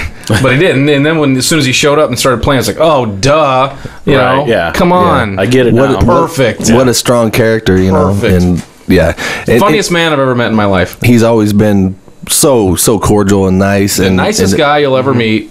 The funniest man. He'll have you in stitches. He is literally, if I'm upset or sad or whatever, he's my go-to guy. Wow. You can't end a conversation with him and feel bad.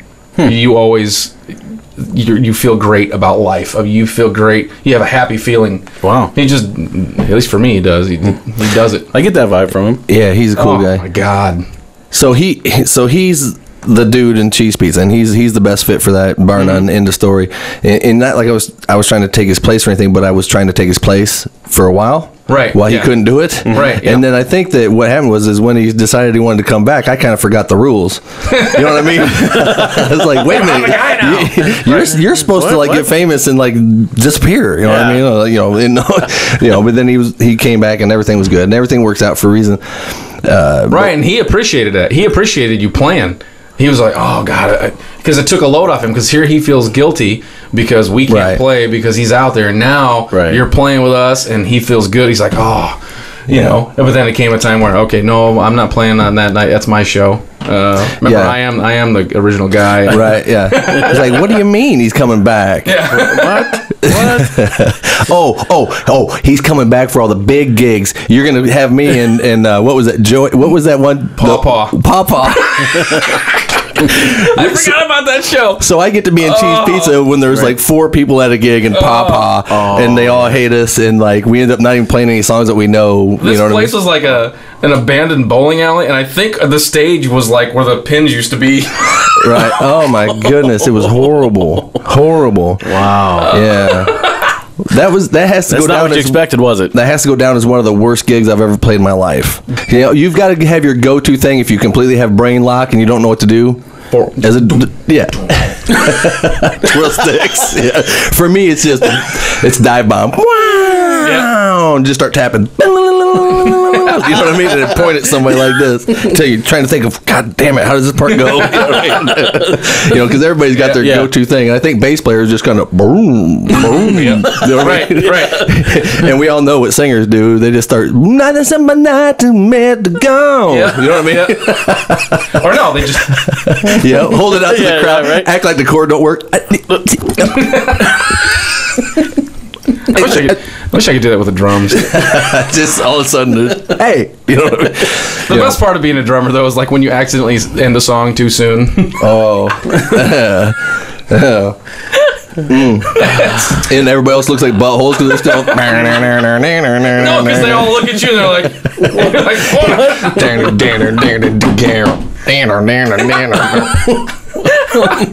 What? You're back there taking a drink. These guys suck. They don't know when the song ends, man. They all just keep playing, man. It's over. Guys, it's over. I keep the beats, guys. It's always a joke in Cheese Pizza that it's Len's fault because he does screw up a lot, but he'll admit it. You know, he. And like anytime Lee screws up singing, which you know that happens all the time. No. Oh. He's like, man, did you hear Len playing that wrong note or whatever? It's always Len. See, that's the cool thing about bands. There's a lot of people that listen to the show that don't even do anything with bands. They just kind of like the inner workings of how it works, you know, like this. It's just like anything else, your job or anything like that. There's always the go-to funny things that happen like that. Yeah. And that's what's so much fun about it is, you know, my wife doesn't understand why I still want to do this type of thing at 40 years old. And man, it's the mistress she calls, man. You know, it's not about anymore for me what's being really done on stage other than having that group of guys, you know what I mean? Having a gang of guys that get together ever so often and we get out of here, you know what I mean? And we have something else to focus on. Because obviously we're not trying to go on tour or anything like this. You know, you just want to go out and have fun. Yeah, that ship sailed. Yeah, that ship. So on that subject, John, you know, because I talked about it on the episodes before that I've had my own personal thing of realizing that it's not going to happen for me. Just like with baseball with you remember, because I had that with football with me. Right.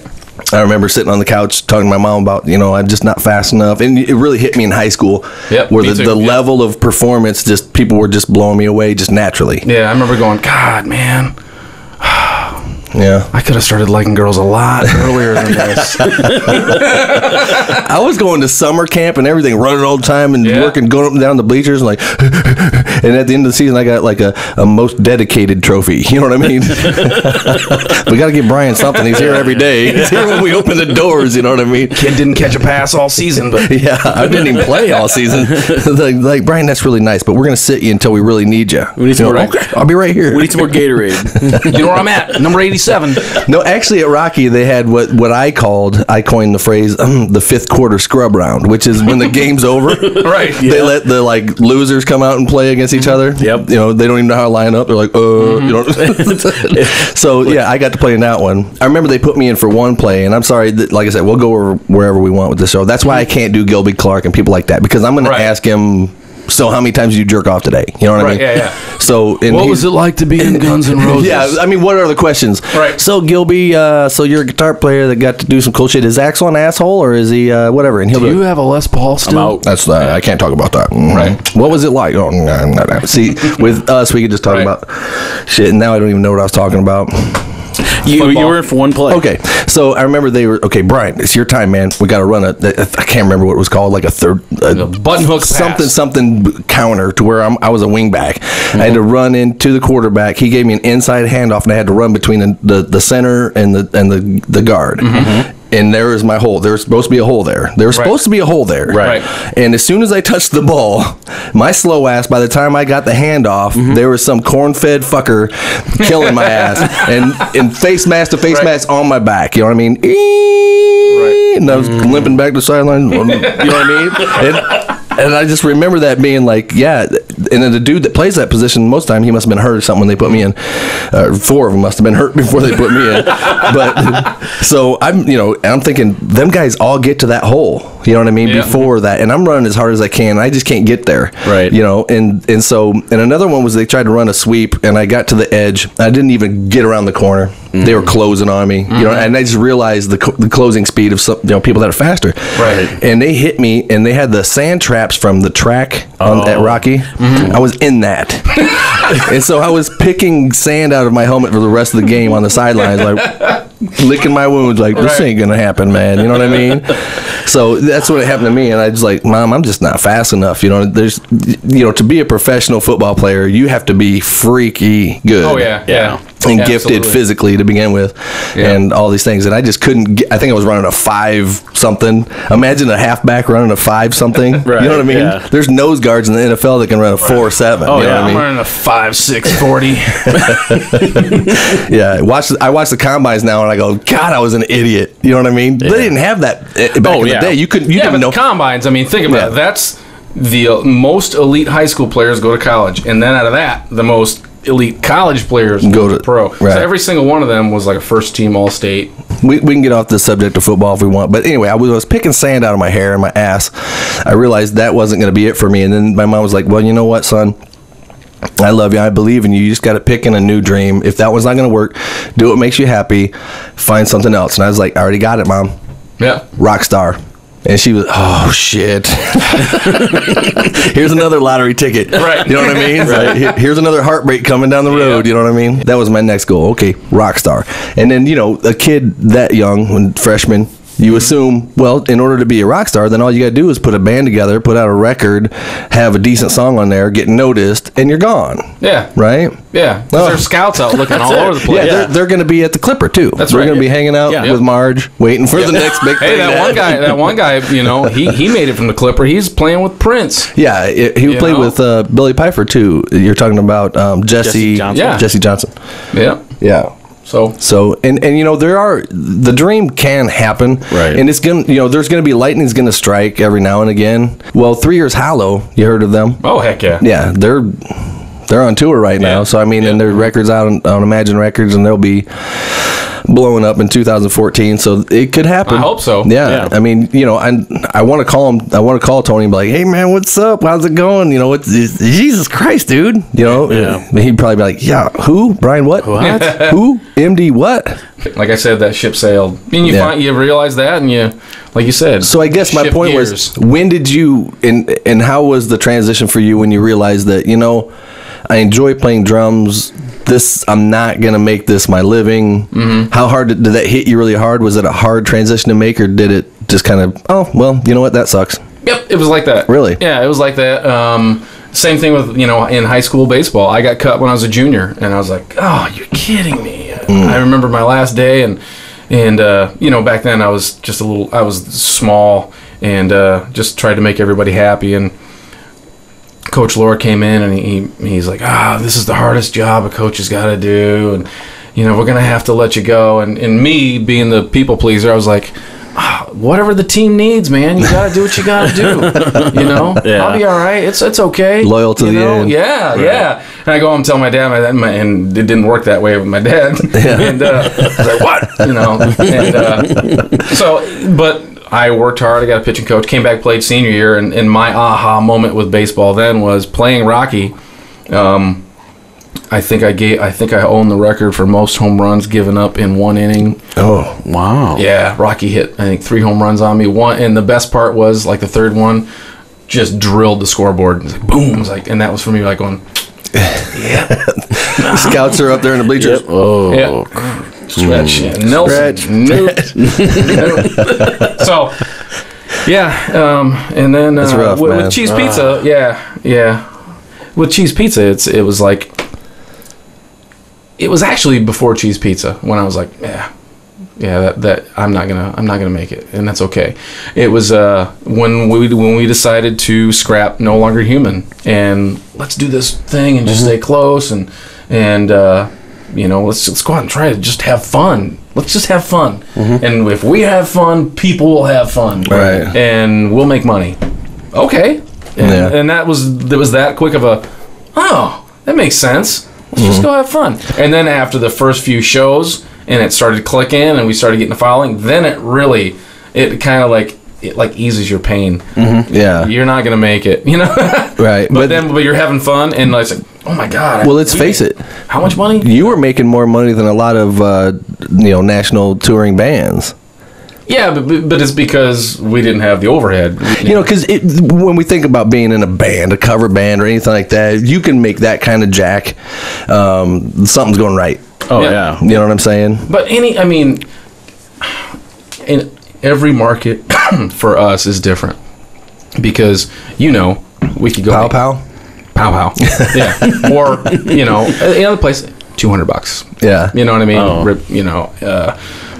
Wherever, any other place that doesn't have a large venue that doesn't promote, each guy's walking away with $200, $300. Right. So it comes down to, if you promote yourself right in this market, and the club's behind you, and they promote you, and they create the hype, you're going to have the numbers, if you've got, you still have to have a good show. But with what we've done in Cheese Pizza was the first couple times we went in there, there was a bar called Muddy Waters, and the bar owner saw us open up for Cinderella. Oh, I got to have you guys. No problem. And we shot him the highest price we could shoot him. And he was like, okay, if that's what you guys cost. And we're like, wait a minute. I think we just figured it out. Yeah. Highball it. And just you figure they'll go, well, we'll give you half that. Whatever. And it worked. And from that moment on, in that particular market, everybody's been behind us, and they understand if we advertise and talk about it, people are going to come up. Sure. They're going to be there. And even when it's dead in some markets, it's still more packed than what we see in certain other markets. But yeah, because recently it's a business. You got to play the game, right? Recently, I just started over in a way. I was playing in third rail the 80s tribute band, which I have to clarify for anybody that's watching that don't understand what's happening with that band. I've never quit that band. As a matter of fact, I'm really good friends with everybody in the band, and it just kind of the drummer kind of slipped a little while and he didn't want to play, and then I got and they never called me to see if I wanted to fill in, but well, you were way too busy. Mr. Johnny Nelson. So anyway, so the drummer wasn't able to play for a while, and I'm 40 years old now, so I have to make a decision. I don't have many years left of doing this, so I've got to. Well, you do. It just depends on how I feel with kids. You know what I mean? Yeah. They start getting into things. But my oldest daughter just graduated college. My youngest daughter's in college. And I played that whole from the time they were born all the way through, and did as much as you can with them, but you also miss a lot, But the way I look at it, some of the best musicians I know are still playing hard, and they're in their 50s and 60s. Yeah. I mean, our bass player from Cheese Pizza, our original guy, I'm not going to give you his age. That dude kicks ass. He's 142. I did the math. Yeah, he's... And I'm joking. I'm the youngest guy in Cheese Pizza, and I'm 42. I'll just put that out there. And the other guys, when you see them on stage, they're busting their ass. You were the youngest guy in Cheese Pizza, because when I was in it, I'm only 40. Well, yeah. So I'm always the young guy in the band. But so anyway, with the third rail thing, that kind of I had to decide. Okay, I got to do something. So I put together another 80s tribute band, because guess what? I can't sing anything else. So God gave me this voice to be able to sing 80s stuff. Kind of, and so I go out and do the best I can with that, and I put together another band. I got Matt Finn on drums, smoking drummer. And he's Matt Finn. Yeah, he's doing a great job, and everything's going cool. And actually, we're going to be playing the January 25th at Rascals, and this is my fucking show, so I can plug whatever the hell I want. Go. But that's next Friday, right? Yeah, it's Saturday. We don't play Fridays. This band don't play Fridays. We're too damn tired. And I know everybody knows what I'm talking about. Is in a band. Yep. You get done with your day, and you're busting ass to get to the gig, and pretty soon you just find yourself playing, going, when are we going to be done? Yep. And then so we just make it Saturday so we can have a nice. Well, when you have kids, you never sleep in anymore. Right. No. Somebody forgot to tell me that when I decided to knock up my wife, but sleep gone. You didn't read that manual ahead of time? Yeah. This is no sleep and and when I talk about the limited years of doing it, I guess what I'm seeing is when my daughter is in ballet or something, I'm showing up to ballet class Sunday morning with eyeliner dripping off my eye. You know what I mean? Still, you know what I mean? Like smell like whiskey and all that stuff. It's like, that's my dad. You know what I mean? That's kind of what I'm worried about. He's a musician. I don't want to be that guy, By then, I have like white Edgar Winter hair, and like, great. I'm that guy all of a sudden. Yeah. Been there. Yeah. Well, see, but you cut yours off when it was cool to cut it off. Yeah. Because, I always look at and I asked my wife this too. I was like, I showed her pictures of you back when you had the long hair and you were all pretty and stuff. And I was like, so would you go long hair John? Because she likes long hairs. Mm-hmm. Or haircut John. She was like, haircut John. You just, when you cut your hair, you didn't, some guys are ugly as fuck, and they got away with like this because they were hot or they had cool hair, and then they cut it off, and you're like, oh man. Whoa. My wife did not like it. She did not. No. My kids didn't like it. They really? Like, oh my god. Yeah. See, because I said, for weeks I'm like, oh yeah, I'm cutting my hair off on this day, such and such a day. And you couldn't wait, could you? Yeah, I couldn't. I was you're done with it because man, when I cut off my hair, it was like, just what a relief. Oh my god. It all kind of comes together because the John Nelson I met, like I said, the Adidas running pants, the kind of athletic kind of jock look, you know what I mean, with long hair, and so something had to give, and then the hair is gone, and then there's the real John Nelson. Right. He's a jock in a way, not a bad thing, but just kind of like a sports guy, or so and once the hair went, then I was like, damn, he's still good looking, man. Like, I got problems. I don't know what's gonna happen if I cut this shit off. I have no idea. I know my wife's leaving. She's already told me. She's done with it. Yeah. Everybody just told me, like, man, it's like you're 20 years younger looking. And I'm like, wait a minute, you just told me last week I looked 27. So now I look 7? You look 7 years old. Thanks. But be honest, any gray hair?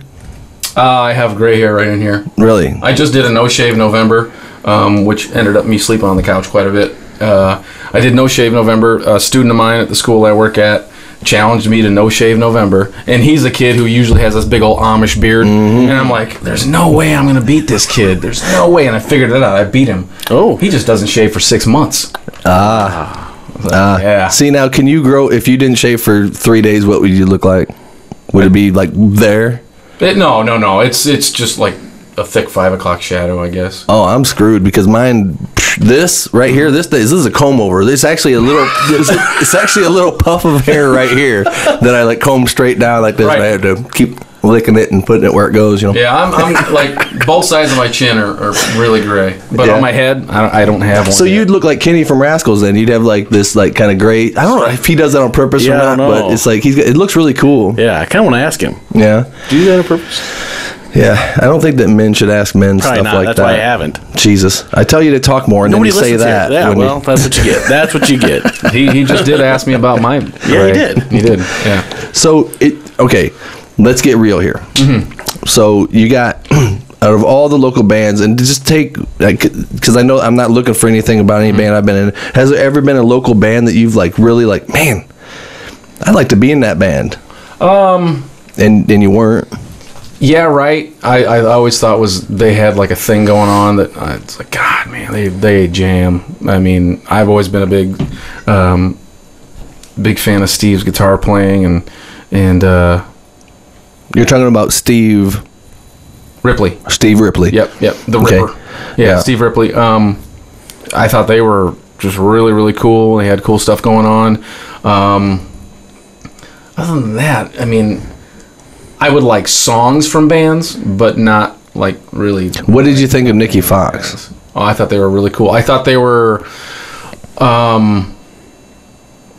cooler than anything we had around here, as far as the cock rock or whatever you want to call it goes, glam metal. And I heard a lot of people say that, they're a poor man's Faster Pussycat or poor man's LA. He did have that kind of voice, man. He could sing like that, like a mofo. Oh yeah, absolutely. Because when I was playing with you guys, he had this old Nicky Fox cassette that he wanted me to turn into CD for him, so he could put it on the thing. And so I had to listen to it, and I was listening to it, and I was like, "There's that one tune on there," and I'm trying to remember what it was. God dang it! Dirty Girls? No. It was like do you want to touch? Oh, Touch the Monkey. Touch the Monkey. I don't know which one it was. There was one that was super cool. I never heard it. There was one that I was just like, couldn't get it out of my head for a long time. I think you came to practice singing it sometimes. Yeah, I was like, dude, we should rip that one. He's like, I can't sing it. You know what I mean? Or whatever it is. But they just did that reunion thing, and I went and watched that, and I thought they were friggin' dead on. Were they? Oh God, yeah. He can scream that stuff still? Yeah. That's cool, man. if he only has to do it a couple times, that's all he did it 2 times. Yeah.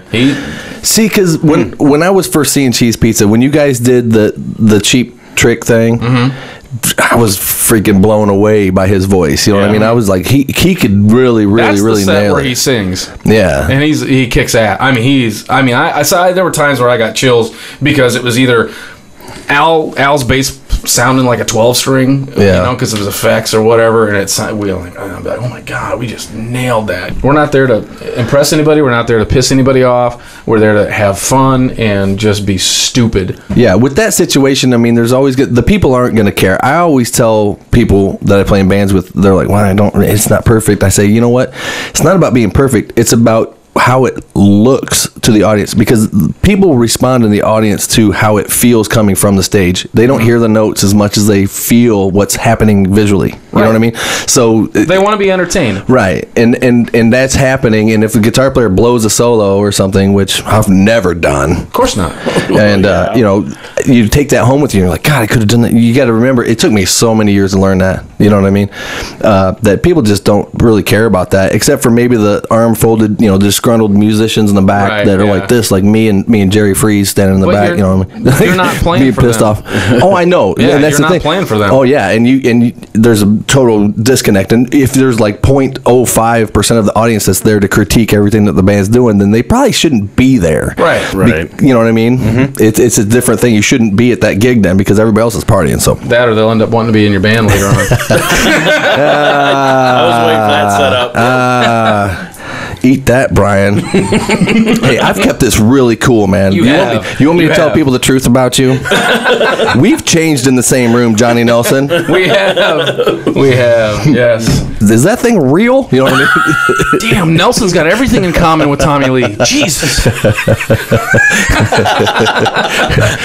So not true. Yeah. So what's next for Cheese Pizza then? Anything coming up, or are you guys just gonna? We start playing again in February. I think we have 3 shows in February, 3 in March, and then I can't remember after that, but we've got a couple of big shows booked in Cedar Rapids again. I think we're doing. Gosh, I can't remember. Any chance that Chops is gonna not be able to make the one? Man, possibly. No. No. For me, I mean, it's... No, let me call Lee. He said, fuck no. Yeah. I wouldn't even get a response. I can tell you that right now. I wouldn't even get... That's too bad. Yeah. That's too bad. I mean, if you just wouldn't have had your addiction at the time you had your addiction and you had to go to rehab and stuff, I think everything would have been... Why'd you have to bring that up? Yeah. I'm here to support you, man. What was I addicted to again? He was addicted to money. Brian. Yeah. Who is it, man? Right. Come on. No, but I dusted that off one time, that Beautiful. That's the best. The best guitar solo.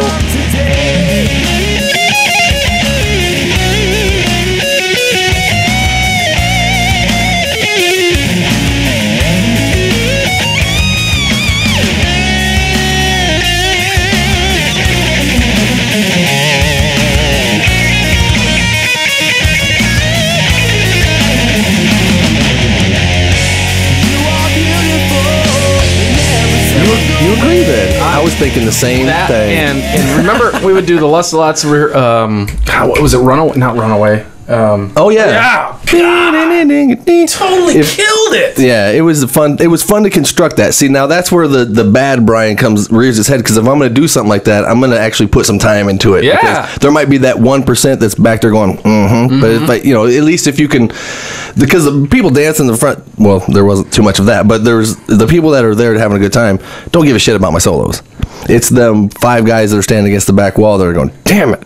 You know what I mean? Yeah. I can't say nothing. You know what I mean? So that's, you kind of have to do that. But there were times in the rehearsals where, I mean, I'd be dragging ass because I just got done coaching a tournament or something. We're doing a Sunday night rehearsal, and you'd hit that part, and I'm just like, oh, that's why I'm here, man. Yeah. Fucking right. That's cool. Well, that's when I got to kind of show off, and that felt good to me too, to be able to like do that in front of my peers. You know what I mean? I didn't want to go in and suck in front of. I wanted to put something into it so that you guys would be proud of it too. You know what I mean? So, you can't. Now you tore with the Lust of Lots. I thought you absolutely just kicked ass. I mean, I had to go back in and record a lot of your guitar parts on my own for the backing tracks and stuff. But live, I mean, even live, I honestly loved being in the Lust of Lots. I thought it was cool. I thought it was something nobody else around was doing. We just didn't do it right, or we didn't do it at the right time. I loved knowing that I was going to see you and Rob. And sometimes Lee, but Lee never talked to me. So I mean, it's just called a spade a spade. I mean, he just didn't. He was separate from stuff, and he was his entourage. What was going on, I couldn't get to him because that entourage didn't want me near him. Right. So and but I always look forward to. I knew John was going to be there and Rob was going to be there, and we're going to have a good time. Yep. And that was always a lot of fun. And I knew I got to do a couple super shredding solos. Right. Rock on. Yes. But still, I watched that one kid put our whole show up on YouTube, and I'll find myself watching that all the time, going, God, I remember the time we put that down. I remember the time we rehearsed that song, and yeah, it was a lot of work. That band took a lot of work. It was a year of work. Yeah, it was before a we year got of out. work. Really? Yeah, because we had to do a whole bunch of sequencing stuff, so we had to get that all recorded and all sequenced and practice to it, and then oh my God, it was tedious Very work. Tedious. Just to have it, fall apart. But God, it was kick ass. I loved it, man. I did. Yeah, I liked it a lot. Yeah, I thought it was cool. Not everybody agrees with me, but hey, I was digging it, and even like when we there were you saw the Lust Lots, yes, Jeff. What'd you think? I liked it. It was just a different vibe. Yeah, and sometimes we get screwed by the sound man. When you're playing a lot of sequence stuff, if they don't know when to pump it and not to pump it, pretty soon it sounds all canned, and then there's not much band playing over it. We dealt with that a few times. Right. I think where the Lust Lots went wrong was it was a matter of creating energy between the band and the crowd. Because either we were playing things at a certain tempo that maybe we should have had them bumped, or we were so worried about what we were doing that we couldn't, I guess, have that relationship with the crowd. Yeah. And when I think the flyers come out and it was sold as, everybody knows who Brian is. Everybody knows you guys from Cheese Pizza. So they have preconceived notion going in of what that might be. And it was totally different. And it's different. Yeah. And it's like, oh, where's this going? So trying to catch up with that vibe, and then so tell me if you can think of the funnest, best gig you've ever played in your life. Like if I say that, what comes up in your head? And it might not even be, Yeah. You say that, and what comes up is a gig that I don't remember much of. Remember the best ones. We were playing a show, and Rob Bass, the old rap artist from the opened up for us. It Takes Two. Yeah. Rob Bass did a show with us, and I'm like, wow. And so we're playing at this outdoor venue, and it was a good crowd there, probably 800,000 people, and we're playing, and just before we get ready to go on, here comes this storm out of nowhere. And so we're like, head for the hills, and we get all our gear packed away. And there was a dentist there who had his whole staff. He made this a party for his staff. And he had this big RV, and me and Z-Man were walking past the RV, and they're like, hey, there's Gil. And I'm like, hey, what's up? Come have some margaritas with us. And anybody that knows me knows I love margaritas. And so I go on this RV, and one thing leads to another, and 2 hours later, Z-Man comes on the bus, and at this point I can't feel my face. I can't feel my face, and he's like, hey, we're about to go on, and I'm like, I thought we canceled. Didn't the storm come through here? Yeah, they moved us inside. Inside? It's a bowling alley. What are you talking about inside? So I'm like, oh no! I'm like, literally, I can't speak right. My arms are, inside. I'm dying just remembering this night, and I remember going in, and I was getting dressed, and we were like in the kitchen of the restaurant getting dressed, and I remember Al looking over me, and he just looked at me and just started dying laughing, and he goes, just play a beat. He goes, don't try to do anything, just play a beat. And I'm like, all right. And then I don't know how we got through it, but we got through it. But I do remember, a fill would come up, and I'd go, nope. Don't do it. Don't do it.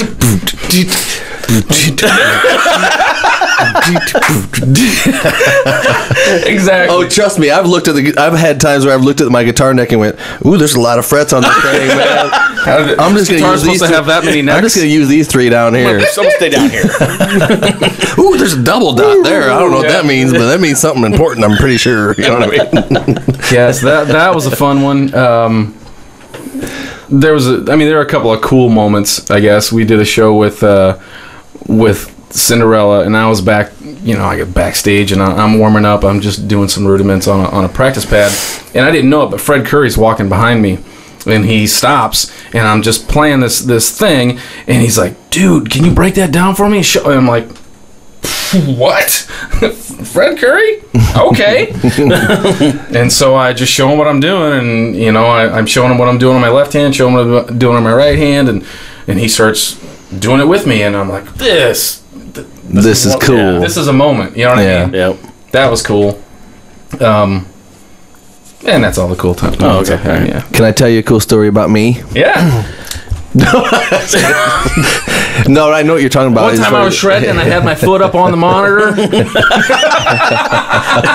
No, that's the story of me. I got fired when I got fired from Lynn Allen, and Bill and me are friends, and we can laugh about this now. But he tells me that he watches these episodes, but I don't know. And I'll find out if he does by saying this. But I was in the band briefly. Well, a couple times I was in his band briefly, and I came in when Bill said, "Do you want to be in Lynn Allen?" I was like, "Hell yes!" And I'm thinking of he wants some dude that's going to run around and flip, shred, and freak out and all these things. Because he wants Brian Miner, and that's what Brian Miner does. I figured that's what he found attractive about me being a guitar player. Right. Mm-hmm. And so I remember I was up there on stage, and I was doing my thing at the Bootleggers or something in Muscatine, and I had a few buddies there. Jerry Smith and Jerry Freeze were there, and I'm up there, and at one point I think I'm on my knees, totally Mark Schrupping it. And I only say that because Mark Schrupp went to his knees a lot. Right.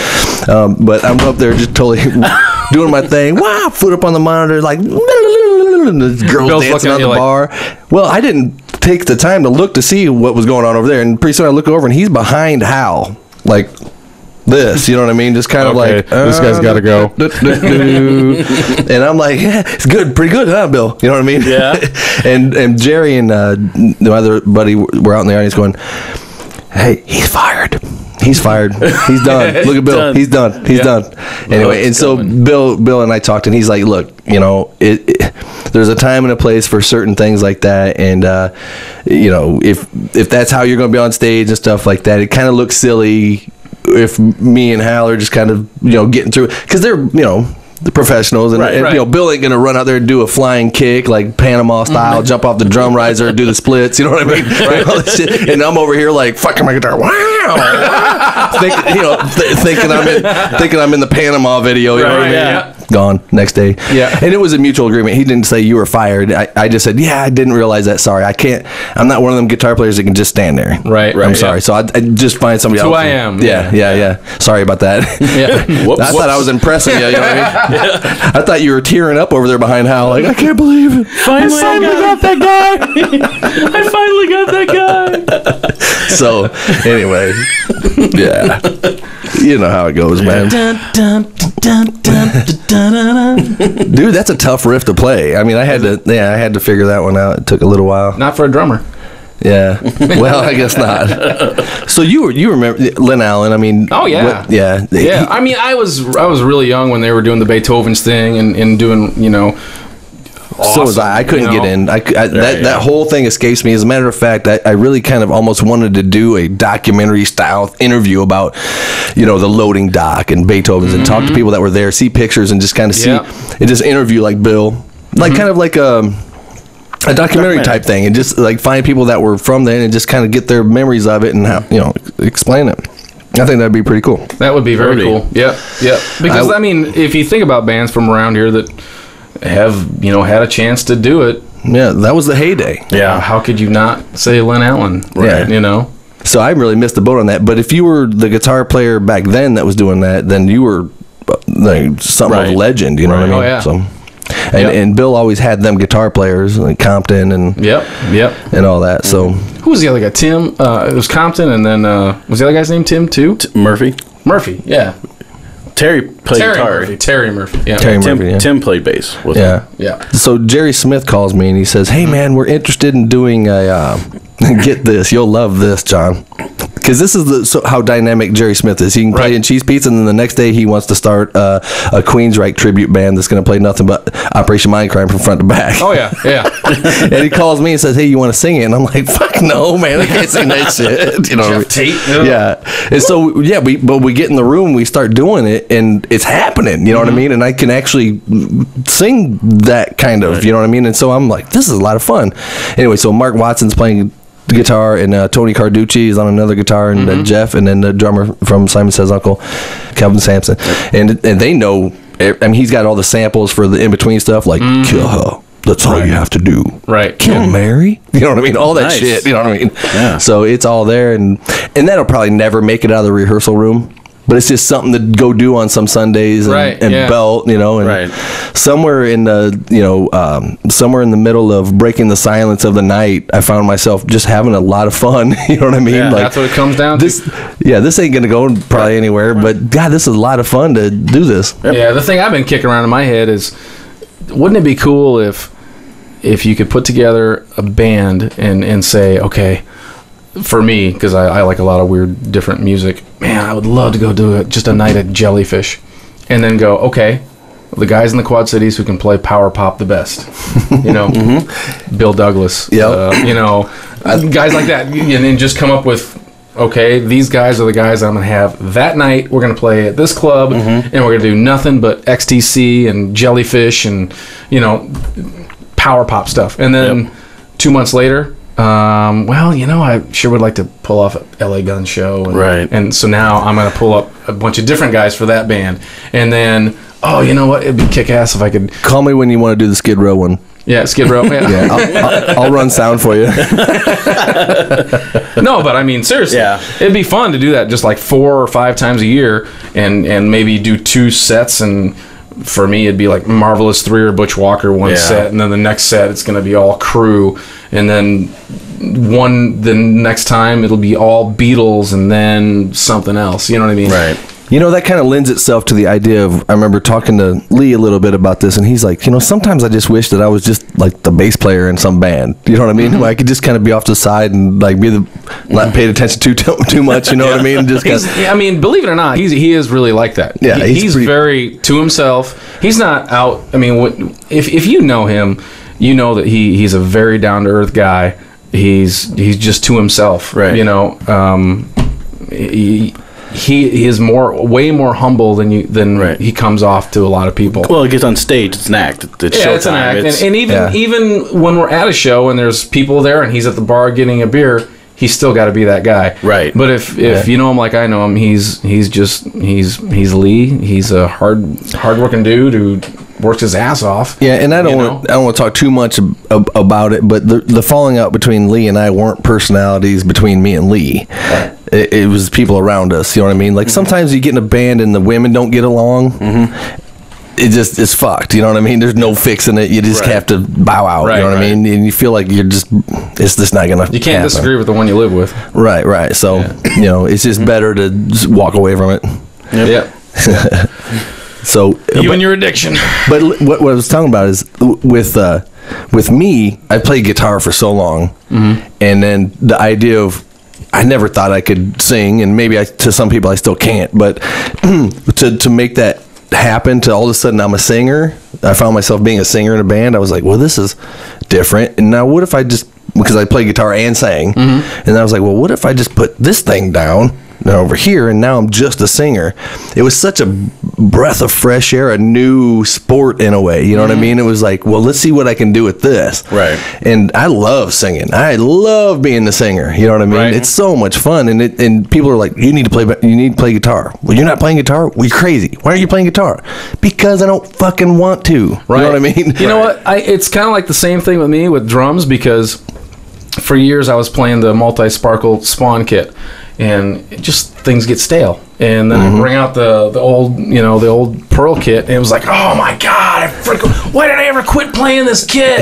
And then with the Lust-A-Lots, it was playing to a bunch of stuff that we worked on programming. Yeah. And so that, it was just little things to try to keep it fresh, to fuel your fire and keep it fresh. Yeah. And I think like what you're saying there is, it's the same kind of thing. You're still a musician. You're just only singing. You're not. And with the band I put together, I started it. I was like, okay, what do I want to do? To ride off into the sunset. I want to sing stupid 80s songs and have everybody party and have a good time and hopefully get away from the whole playing, 4 hours with 4 breaks and all that, and have some sort of gimmick. You have to have something. Yeah. And I also, if it's not too much to ask, can I please be the singer? And then sometimes, and then can I play guitar on a couple tunes too? Just guitar? Right. Too much to ask? Somebody else can sing something else? Okay, cool. Can I drum one or two? Okay, cool. You know what I mean? Yeah. The only thing I don't want to do is play bass. There you go. So I finally got that. Matt's going to let me. He's like, you want to play? Well, okay, all right. You can play go song, ahead. You know what I mean? Yeah, go ahead if you. He's a tough act to go after, but, Yeah. See what you can do. He's good. He's so good, man. Yeah, because I can't decide what I want to do. I'm standing there singing, and sometimes I'm watching drum, like, I should drum. That looks fun. You know what I mean? That looks like a lot of fun. But that's like what I was saying. God, I would love to play something else. We were talking once at a Lust-A-Lots thing. I think you were busting out a Tom Petty riff. And I'm like, God, it'd be cool to just do a night of Tom Petty, or John Cougar, or even Bryan Adams, or something. Just. This whole podcast or talk show or whatever the fuck we want to call it originated. The Miner Disturbance name was actually a band I was trying to put together that was going to play nothing but fucking Tom Petty. And fucking like shit that people would think sucks. You know what I mean? Yeah. Yeah, but then it turned into a hey, let's just sit and talk about it. This is just a lot easier. Yeah, it is. Yeah. I gotta learn stuff this way. It's a lot of fun. Is this fucking podcast over? I don't know. Stuff's still rolling. Maybe we should wrap it up. Maybe you think so? How long have we been going? What do we got over there for time? 2:45. 2:45. Yeah, we should wrap this bitch up. Wrap it up, baby. You got any dates coming up? Anything like that you want to talk about? I have no idea. I don't know. Dive Bomb, January 25th at Rascals. Oh yeah. Come get your fix. February 8th, we're playing somewhere, and I think March 8th, I think we're at Ribco. Okay. I'm guessing. Ribco? Yeah. Cool. Nice. Cool. I love playing Ribco, man. Jeff, you got anything coming up? I got nothing. Slot car races? You doing a slot car race or Pinewood Derby? Pinewood Derby? Yeah. But anyway. Xylophone practice. I'm doing a trivia night coming up pretty soon. And, bingo? Yeah. You got a bingo night coming up? Maybe a ribbon cutting. Yeah. That's awesome. Yeah. But I'm so damn busy. I mean, Leonard Chops McClintock used to say, "Oh, what'd you do today? Did you have a ribbon cutting or what?" Yeah. I had a ribbon cutting. Nice. Yeah, you balance a lot in your life. I know that. Yeah, I know that. Well, my thing is, hey, I've seen John when we're playing gigs. He'd be back there drumming, and you're hearing. You just like, I'm just gonna take a look at him, see what he looks like. Oh, he's texting. Okay, good fucking job, John. You're texting. He's setting up practice for tomorrow. He's doing business while he's drumming. Yeah. I'm like, okay, man. Yeah. You were checking scores and shit. Yeah, right. What you were doing. I do that a lot. So, yep, Bears lost again. Whatever. Yeah. I do that a lot. Yeah. Anyway, I want to thank you very much for coming on this little John. podcast thing. I'm a boring guy. I don't know why you wanted to be, but yeah, I really. You're not, but I always try to pick the guys that I think stood out in my Well, we've had thousands of requests for him to be on the show. Right. Yeah. No, actually, nobody. Probably nobody. Nobody. Actually, I put on our website. I said wrong. John Nelson's going to be on the show. Any questions? Any questions or comments? Nope. Yeah, tell him to shut the fuck up before he even gets there. Yeah. No. That dude's pretty boring. I think we answered all the questions. So they're all there, and like I said, everybody's kind of getting the gist of what Miner Disturbance is about now. It's not a formal interview or anything. I'm not interested in doing them at all. I want to get people in and just talk like this, and I think that we're not looking to have 10 million viewers or anything like that. I mean, that'd be awesome, but we're really just trying to send the net out there of all the cool people that have been in the same game as us or like to talk shop and just stop on in, listen to our dumbasses talk, and have a good time. And I'm glad that John's on board, and we'll see you next time, man. Right on, buddy. Right. Thanks, buddy. We'll see you. See. Yep. Yeah, that's so much fun to do. I like it, man. I like your whole format where it's anything can happen. We just took conversations and went that way, and then how did we get? What were we talking about? We're just sitting on the garage talking. Yeah. Yeah. You should do it in the garage.